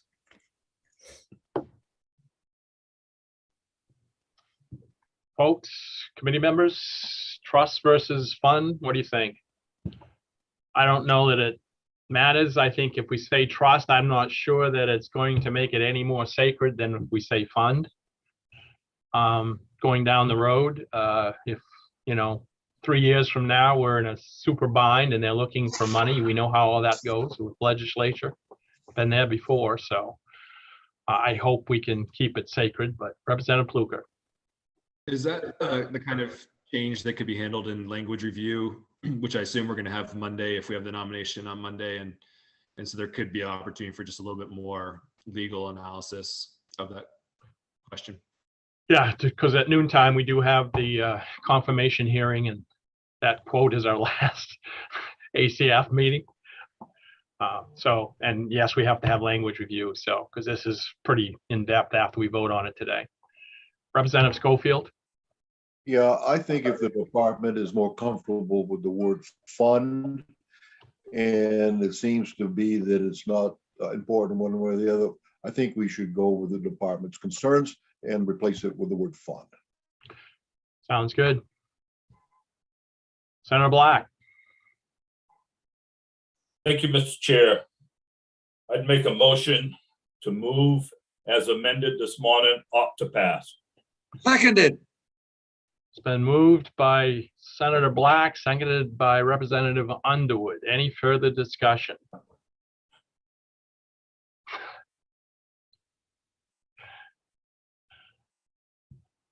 Representative Pluker? I don't want to keep you here long, but I just had it. This feels like a big moment. And I wanted to say that, you know, there for the grace of God go I, you know, so many farmers that I grew up with, I say grew up with, we went to classes together and we know each other are affected, and I'm blessed that my land isn't affected. And it hasn't been affected because there's been a history of farmers in my land, and Ib Barford, Lee Humphreys. Some of you might remember Lee Humphreys from the Board of Pesticide Control long ago. Before them, it was the Parker family. Before them, it was the Winkin Paul family. Before them, it was the Finns who dug the stream and built the sauna that was standing for a long until 20 years ago. And before them, it was the indigenous folks in the land.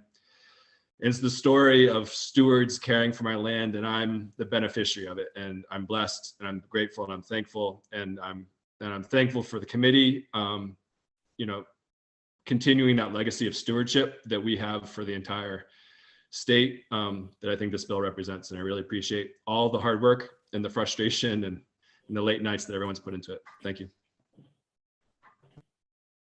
And I certainly do want to thank Representative Pluker. He, as I say, we kind of started down this path together, and I had other commitments, and he did some real yeoman work on pulling the language together after we had, I don't know, countless meetings we had with the department and Dr. Smith. And so thank them too, because this is a pretty good combination of a lot of people's work. So with that, Linda, I would ask you to call the roll, please.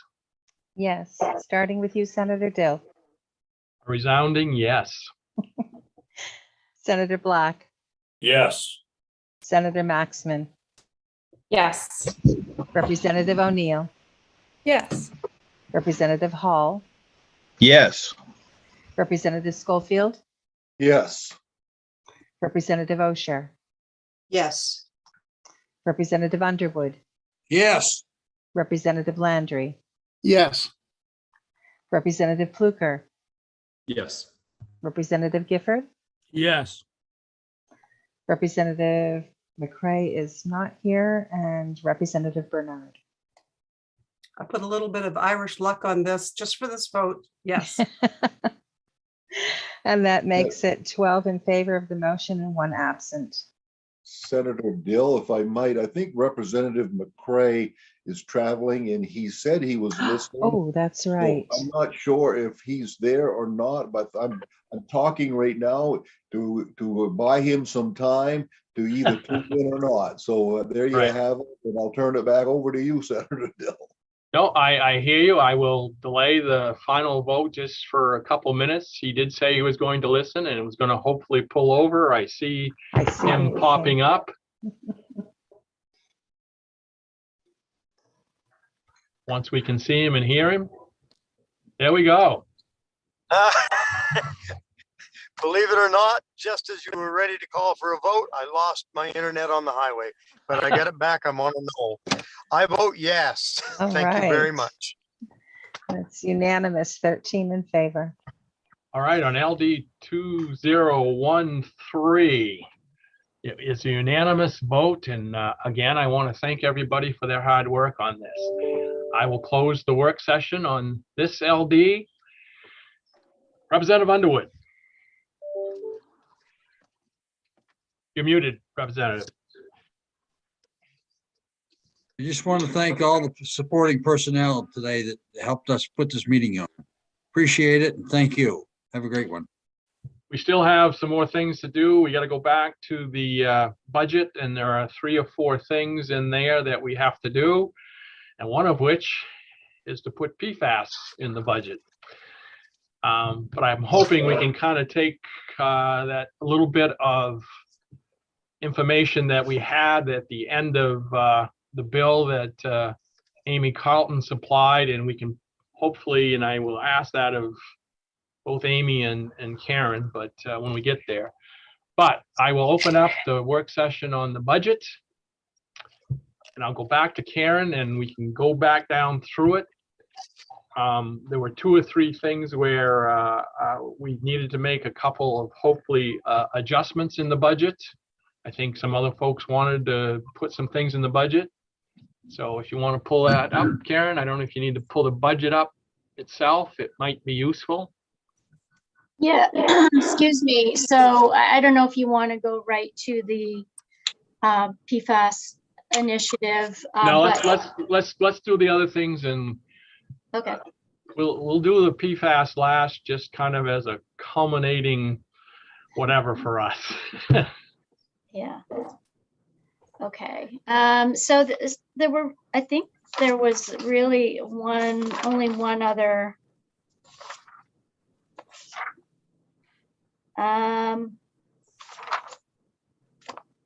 Actually, that was the only outstanding item, other than there is the addition of I'm calling it the 856 of the 856 position. I'm not putting my hands on it right now, but the additional position to analyze solar development impacts on agricultural natural resources. So that was voted in. And then with reference number 206, did we take care of that yesterday? I do need you to pull up the budget because I have 3 words I need to insert in one place in it too, when we get to it. So if we do that. So you want to tell me which page I need to? Yeah, it's all the way to the bottom. It's the University Main System 1.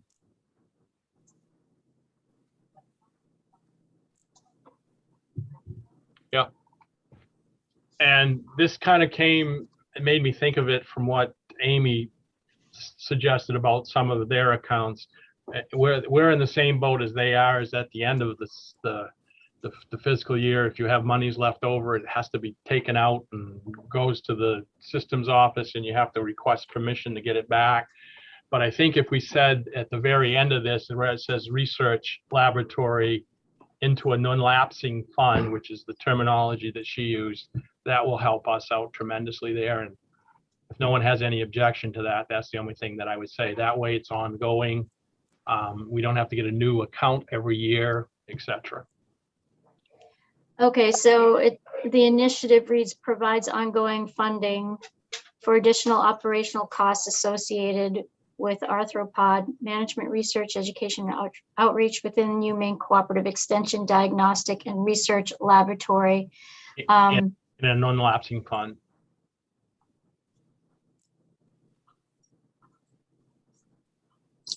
In a non-lapsing fund. Yep. Okay. I hope no one objects to that, and we can just move right on. I think it's just a little wording. Are we ready for PFAS then? Representative Kluka, did we vote on yours yesterday? I believe we voted on the solar position, and I believe we voted on the food insecurity funds. Okay. Were there any others? I know, is Representative Landry on here? Was there anything you wanted to add, Representative Landry? There were some changes. I don't have the numbers right here in front of me on the milk tier bill. Okay. Listed, but I'll have to dig them up. Okay, so, but what was your proposal here? To amend the numbers, the facts we have there, and go for the more current figures. I don't have them here, I'm sorry. You mean the ones that we voted on earlier? This was something new from Thad Sullivan. Did you see those, Representative Hall? I heard from him, I think there was a concern, and I will ask Amy and Amanda this. The concern I heard expressed was we did vote the tier program in like we always do. Mm-hmm. But the concern is, just like the bill we just voted in, that there's what, I don't know, I don't remember what the millions are that goes into the tier program. And what happens is it will end up on the appropriations table at the end. Yes. His concern is, even though it's never happened before, his concern is that, you know, will it not make it off the table and we leave them hanging? So I think his suggestion was that we do like we've done with, are going to hopefully do with the PFAS in a couple minutes. And that was to put it in the budget here. And I would ask both Amy and Amanda, I don't know if it's been done that way in the past, and Amy would probably be the one that might be able to answer that. The tier monies, or has it always come through in a bill through the appropriations at the end of the session? Do you know the answer to that, Amy? So I'm not familiar with the bill that you're referencing. Is it the study and the change of cost of production, or is it adjusting the program currently as it is? We voted earlier in the year to vote a change. The funding levels for the tiers had not been changed in, I can't remember what it was, 10 or 12 years. And we voted new numbers in. So by doing that, now it has to go to the appropriations table is the process. And the question was, can we put it into the budget, and does that solidify it by putting it into the budget? I mean, I realize this still has to go in front of appropriations and they can do whatever, but if it takes it off the table, that's one less thing that they have to compete. Understood. I'd have to look at the LD and I can do that, but the process that you just explained makes sense. What's in the budget now is our baseline based upon revenue forecasting current. If Yep. you're proposing a change in that bill, then if you added it to the budget, it would make sense that the fiscal impact would come off the bill and it would be funded through the budget. But again, I'm not familiar with the LD. If someone can point me to that, I can take a look at it. Karen, do you know what that LD was on the milk tier program when we voted it in? Or I believe I see some it hands was. up. Representative Pluka, do you know what that one was? Sorry, I don't know the number. I was going to raise another issue, but Okay. Mr. I'm Sullivan, pretty sure it's Senator Dill, it's 1805, I believe. 1805. Okay. Thank you. I will take a look. And for Amy's benefit, just to remind her, we did testify in support of that bill. So, you know, I think in terms of the mechanics of how you are successful in getting that funded, I'm fine with you doing what you need to do, but Amy might have a more refined answer to that. Karen, oh, go ahead, Amy. Think about it. You're going to take a look at it, and then I'm going to go to Karen now. Karen, you've been around here for a while on these things, so. Does it show? I just called Michael Russo, your fiscal analyst. And basically, and I think I asked him if he could just pop in to help the committee on this one. But I think in a nutshell that you could just basically, if you want, just include it in your memo that you want it at whatever tiers, you know, if you want to change them. But it sounds like they're going to change again anyway before appropriation looks at it, because I think prices are so high February, March, that there's not going to be very much in payments. So Michael could provide more detail on that, but you know, and he could draft up an appropriation that you could include in the supplement. With our budget? Yeah. Okay, so you think that's the best or a fine way to do it? Just put it in with our budget request. Well, they're still Oh, going to no. look at 1805. I mean, Yeah, right. whether or not you want to put it in two places is up to you. All right. I'll go back and we'll come back to this in a second. Representative Pluker. One thing is Tate Sullivan is in the attendees if we want to bring him and answer questions. The Okay. other thing I just wanted to be careful about, I don't know the history off the top of my head, but our milk tier program has been the subject of litigation in the Supreme Court, I believe, back in the early 2000s. And the way we fund it is vitally important to staying within that court decision so that it's not challenged again by other producers, other states in the region. So if there's anybody who has details on that to make sure we're not, because I think that might be why it's never put into the budget, and it has to be regular. Part of the court decision was it has to be regularly updated based upon current pricing, and there can't be like an ongoing fee or ongoing appropriation. Okay. Representative Schofield. I have a question that is not part of this conversation right now, so if you could come back. Go right ahead. No, go right ahead right now if you want. It's in reference to the parks. I am still concerned that equipment replacement was not put into the budget as it was for the for Park Service, as it was for the sister agency of Forest Service. And I understand that the Bureau of Parks and Lands is really contemplating that ARPA funds will be utilized for equipment replacement, but yet they haven't got approval from ARPA in order to accomplish that. So I asked for a list of equipment that they plan to replace under the ARPA funds, and I have not seen it. Maybe it was sent, I just haven't seen it. I just wanted to make sure that process is ongoing, because I know there's a lot of stuff out there that is ancient, old, decrepit, and the people in the field are struggling keeping it going, and they need it. And I just want to make sure that process is going. And if ARPA is not utilized or they is denied, I hope the Bureau has a plan to move forward in an alternate way. So that's my comment, and I guess that's my question for the commissioner. Thank you.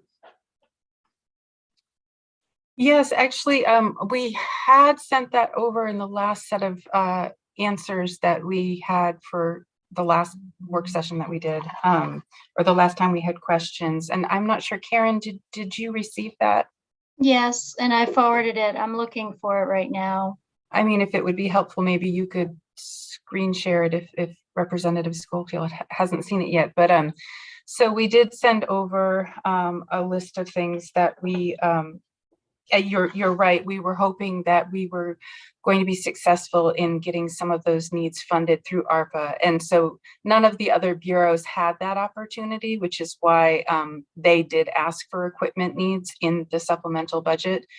As time has gone on, and we're in the evaluation process with DAFs and trying to figure out, what is going to be allowable for expenses. We're not at the end of that process yet, so it's still a question mark. But we did share a list of the types of things that we're hoping to get funded.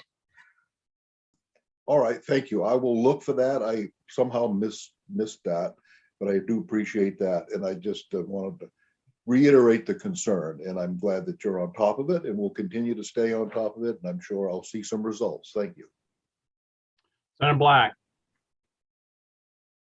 Before you start, Linda, would you bring in Tate Sullivan so we can hopefully get the answer to the question about the milk? That was one question I had, Senator Dill, was whether Julie Marie Bickford would have any information on that too. Yeah, she's not around though, but she's, yeah. I know Tate and her have been talking about this issue, okay. So he may have the answer. And Senator Dill, Michael Russo is here from OFPR. Okay. So he's very familiar with the end of session process for the main milk tier program. Okay. I'll go to Michael first, and since Tate is new, he's running blind here to a point, but hi, Michael. Hi, everyone. How are you? Good. So I understand you had some questions about how the fiscal note for LD 1805 would impact in the revenue forecast and how that all plays out. Right, because the concern that was raised by Tate was that if we just let it go through the process and it ends up on the table, could it die on the table? And I, of course, tried to assure him that's not happened in the past, but there's no reason why it can't ever do that. So the question was, could we put it into the budget and therefore kind of firm it up, even though it's still up to appropriations?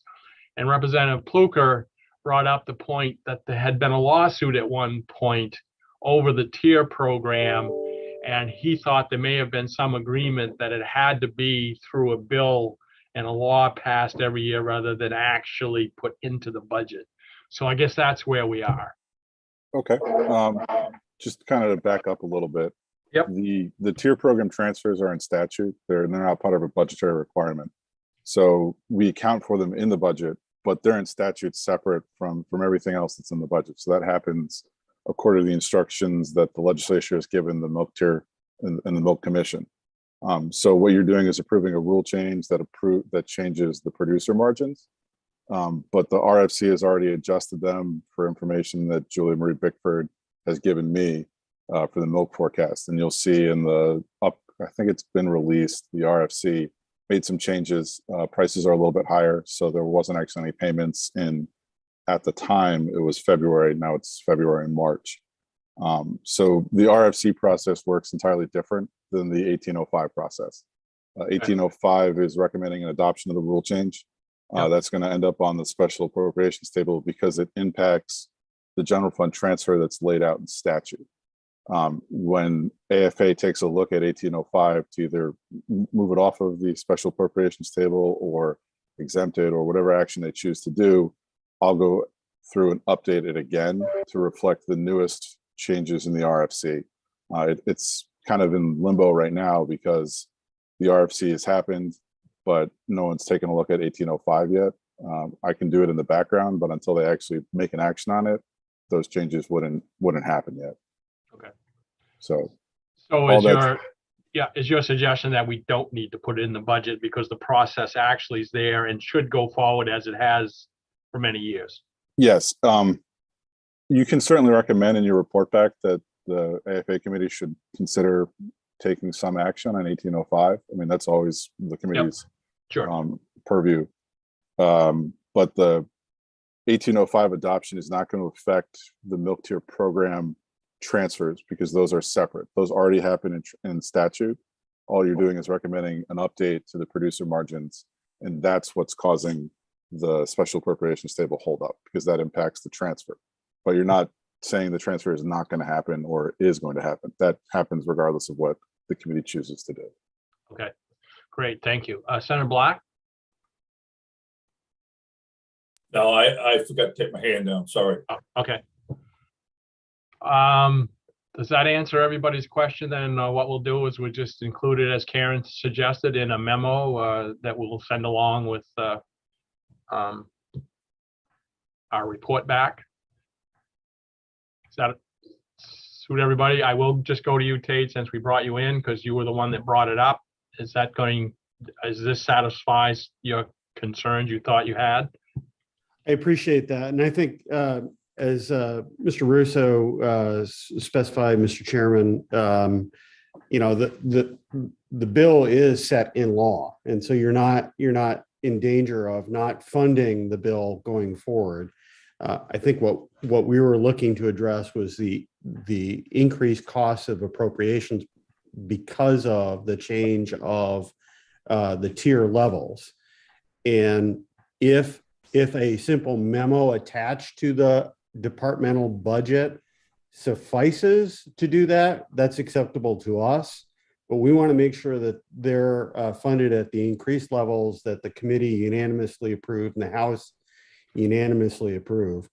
So if it doesn't hurt the process, I'm open to whatever the committee decides, and the dairy farmers are open to whatever the committee decides. Sure. And with respect to Representative Pluker's question, what we were required to do because of the lawsuit was decouple it from a dedicated fund and make sure that the funds are drawn from the general fund, and that was done some time ago. And it was actually a slightly different piece of legislation, Representative Pluker, but it was in support of the dairy farmers. So, Michael, and I hear what he's saying. The concern was that instead of just going along at the same level we had been, as I had stated, it'd been 10 or more years since they'd had a raise. So we did increase the payments. And I'm hearing what he's saying is, how will that be impacted on the appropriations table? I know you don't have a crystal ball like anybody, but I'm not quite sure I understand the question. I think, okay, I don't remember what the figures were, but let's say it was 17, 18, 19, and $20. It has been for the last 10 years. We just went and made it 20, 21, 22, and 23 now is the amounts that we're paying. So the concern that he has is that it's kind of one of those things, this is a strange bill that if we do nothing, it stays the same. If we do something, it stays the same. And anyway, so what we did is we raised the prices on the tiers. And his concern is that they won't get the increase that we voted in, because it will have to go to the appropriations table.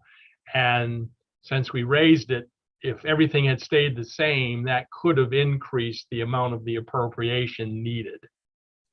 I guess that's basically where we are.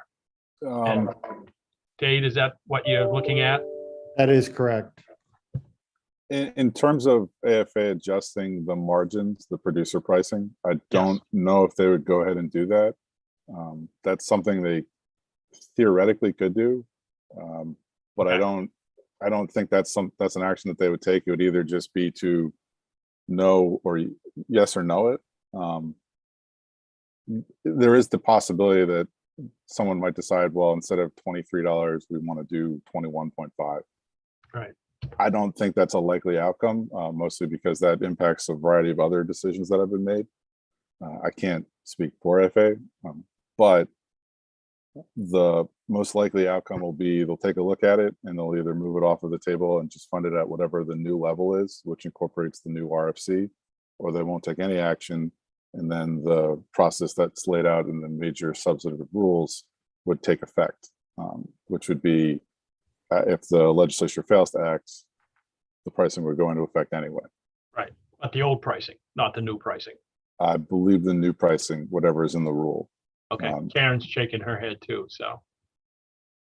Yeah. I think it's a situation where you have to positively affirm or positively deny, but doing nothing is essentially saying yes. Right. That's what I was trying to get to, but I wasn't saying it correctly, but because I saw Karen grimace when I said it, so. All right, thank you. Does that answer everybody's question? Are we all set on this? We'll just include it in our, memo and just say, please do this. And, is that good with everybody? Tade, good? Yes, sir. All right. All right, does that just bring us down to the last point of PFAS, Karen? Everything else is taken care of? Yeah, so just going back to that, so you want the memo to just say, just kind of reiterate to fund the tier program at the levels, right? The target prices that were in 1805. Right, exactly. Okay. Yes, so it's just PFAS. So let me ask Amy a question. On the bottom of the bill that we just approved, Amy, you had language there that I think you had given to Karen. And it placed it in the commissioner's office. There was, can we use that basically and pull that forward and put that in the budget here as a separate initiative, $100 million, the justification is 3 or 4 sentences. I anticipate going forward, if it gets put in the budgets, this is going to end up on the appropriations table. If it does, we can take it off the appropriations table or ask the appropriations table to take off the 100 million.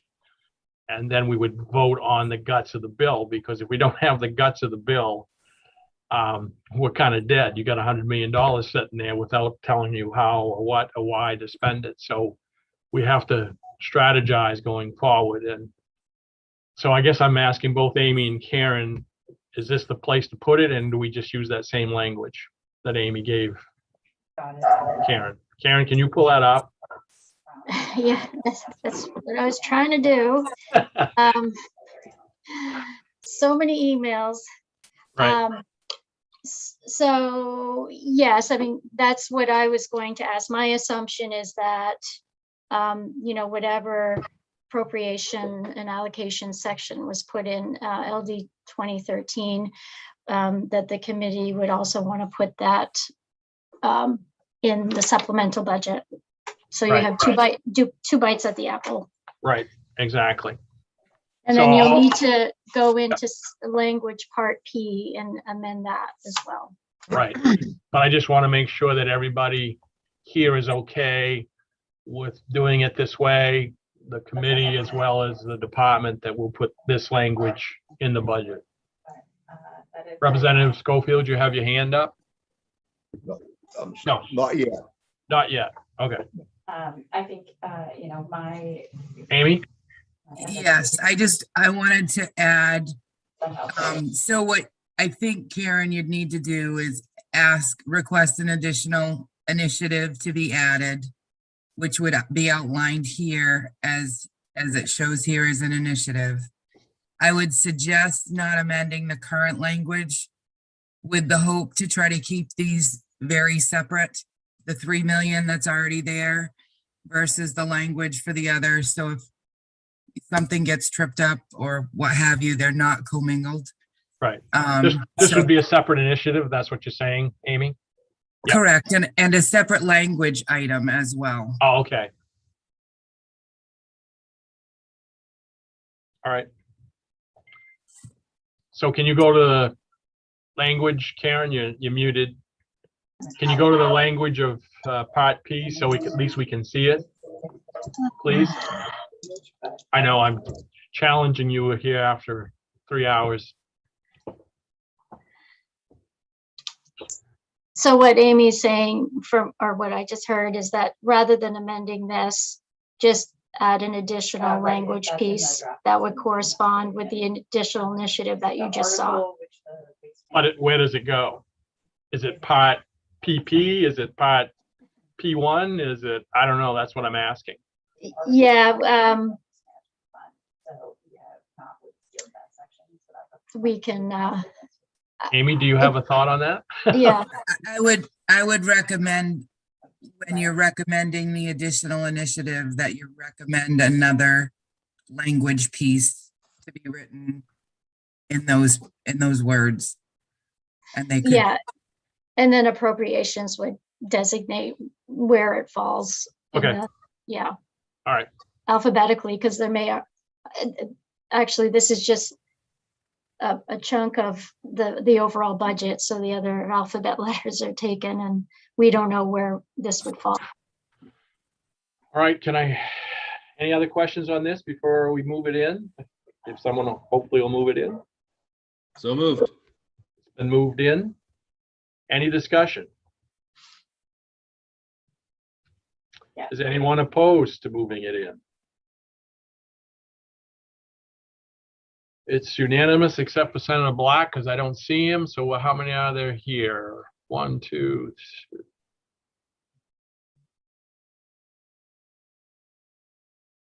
Appears to be 12. Well, yep. You don't need to record the vote, Linda, if you're wondering. I got it. All right, is there anything else today, Karen? Oops, Senator Representative Schofield. Thank you, Senator Dill. I apologize, but when I talked to a few moments ago now, about the parks equipment, the commissioner articulated the reason why they didn't include it in the budget, and they were hoping to use ARPA funds. I'm concerned that they have not yet gotten the approval for those funds through ARPA.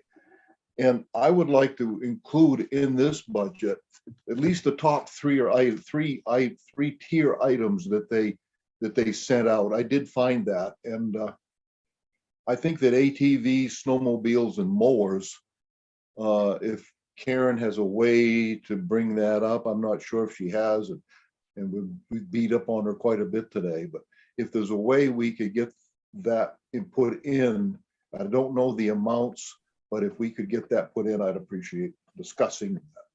Very different. Like I moved all of the definitions. Okay, so Karen, Amy, let's go to Amy. You got your hand up, Amy. So if looking at your list, that you were referencing, the top three would be an additional capital general fund request of $253,500. And that would fund 10 tractor mowers, 5 snowmobiles, 8 ATV UTVs. So that's the top three. That's what I'm referring to. Thank you, Amy. Okay. Any discussion on this item? Representative Schofield, do you want to move that in? I would like to move that in, please. Thank you. Okay, further discussion? Is anyone opposed? Okay, seeing none. I guess everybody's back now. I see Senator Black. And all right, Representative Osher. I would like to propose another line item in the budget. And I'm new at this, so I'm not sure how it's done, but I'm proposing a line item, which is that $90,000 be provided to the University of Maine to investigate incentivizing land management that increases soil carbon sequestration. So the goal of the money is that it would be used to look at lands of the entire state. That includes wetlands, lands and grasses and forests and farms. That already the university has done an excellent job using funds that came from the U.S. Climate Alliance to write the report for the ACF and IF&W that we got in March 1st report. They were supposed to report back to us. They reported back with a preliminary report March 1st, and they're going to come with a final report in September 1st. So when that comes, whatever they learn, in addition to what they've learned by March 1st, there'll be no funds beyond that to work us towards this goal, the goal of figuring out how we send money out to people who manage the land so they can do the right thing, which is to manage the land in a way that not only gets their product to market, but also stores organic matter in soil, which is the lowest cost way to take CO2 out of the atmosphere, other than not putting it up there to begin with. So it meets the state's climate goals. And so the goal would be that would give the money would go to the University of Maine. They'd do continue their literature review, use GIS that's available from the Natural Resources Conservation Service soil maps, so they can be comprehensive, look at the entire state. They'll be able to model the potential carbon storage with improved management and come up with a proposal for an incentive per acre for changing management. Proposal for measurement. So this is actually a very small amount of dollars, but it brings it from what they've done so far, which is a literature review that's general, to actually looking at the soils of our state and the land management in our state and making proposal of how we move forward. Is this one-time funds? One time, yes, it's one-time fund. And not to be concerned here, but do you believe $90,000 is enough to do what you want to get done? No, I think that it needs more money. but I also know that we have a budget that's got a huge, so many challenges and so many important things to fund. I believe I would love to see more funds go to this, but because I talked with the university and the people who wrote that report and the funds they were available that they got from the U.S. Climate Alliance, I believe that this could be used for matching funds, because the university is so good at leveraging money that they get. My assumption would be that the faculty members that are on the Climate Council and have interacted with the goals of the state, that they would be supervising, but the work would be done by people who have less cost and that's why it's such a low number, because I think they'll be able to leverage for matching funds, and that might even be with the U.S. Climate Alliance, and also that it would be done by probably either grad students or former grad students that have worked in this kind of discipline already and are available to be consultants to do the work for the university. This will be fiscal year 23, starting Yes. July 1st. Yes. Okay. So no, I think that it should be a lot more, but I think that the university is so good at managing this kind of research and doing the work, and they would connect with what they're already connected with soil carbon monitoring networks that are in other states and in the country. This is being discussed across the country about how this can be done. There's other states that have started doing it, and the universities, because of the work they've done so far, are really the right people to move that forward. Any questions for Representative Osher? Do you want to move that in, Representative Osher? Yes, please. Is anyone opposed? Representative Underwood is opposed. Yes. Anyone else? Yep. Okay, you're opposed, Representative? Okay. Yes. Yep. Did you get the count, Karen? Yeah, 11-1. I do have a question. If Amy has a suggestion of where this might reside. I do not. I've been trying to think about that. Is there a bureau, Commissioner, that you think it would be most appropriate in? Or under the Commissioner's office? Probably, that's a good question. GoPIF?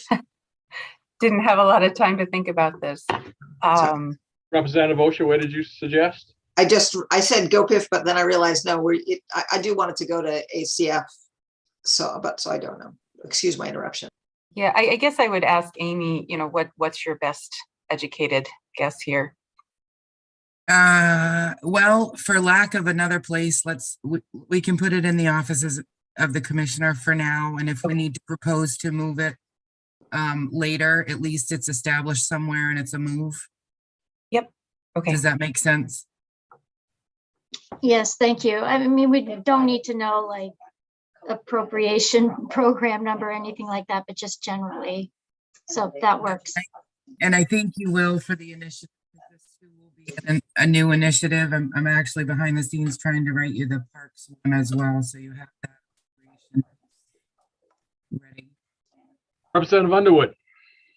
Yes, I'd like to know exactly how does, if you object to these funds, who or where would I send a note or request, or not a request, but a note to say I specify that these funds are not funded? Would it go to the Appropriations Committee? Would it go to the Office Committee? You can send it to the chairs of the Appropriation Committee. And what would be the official name of this particular program? Carbon sequestration.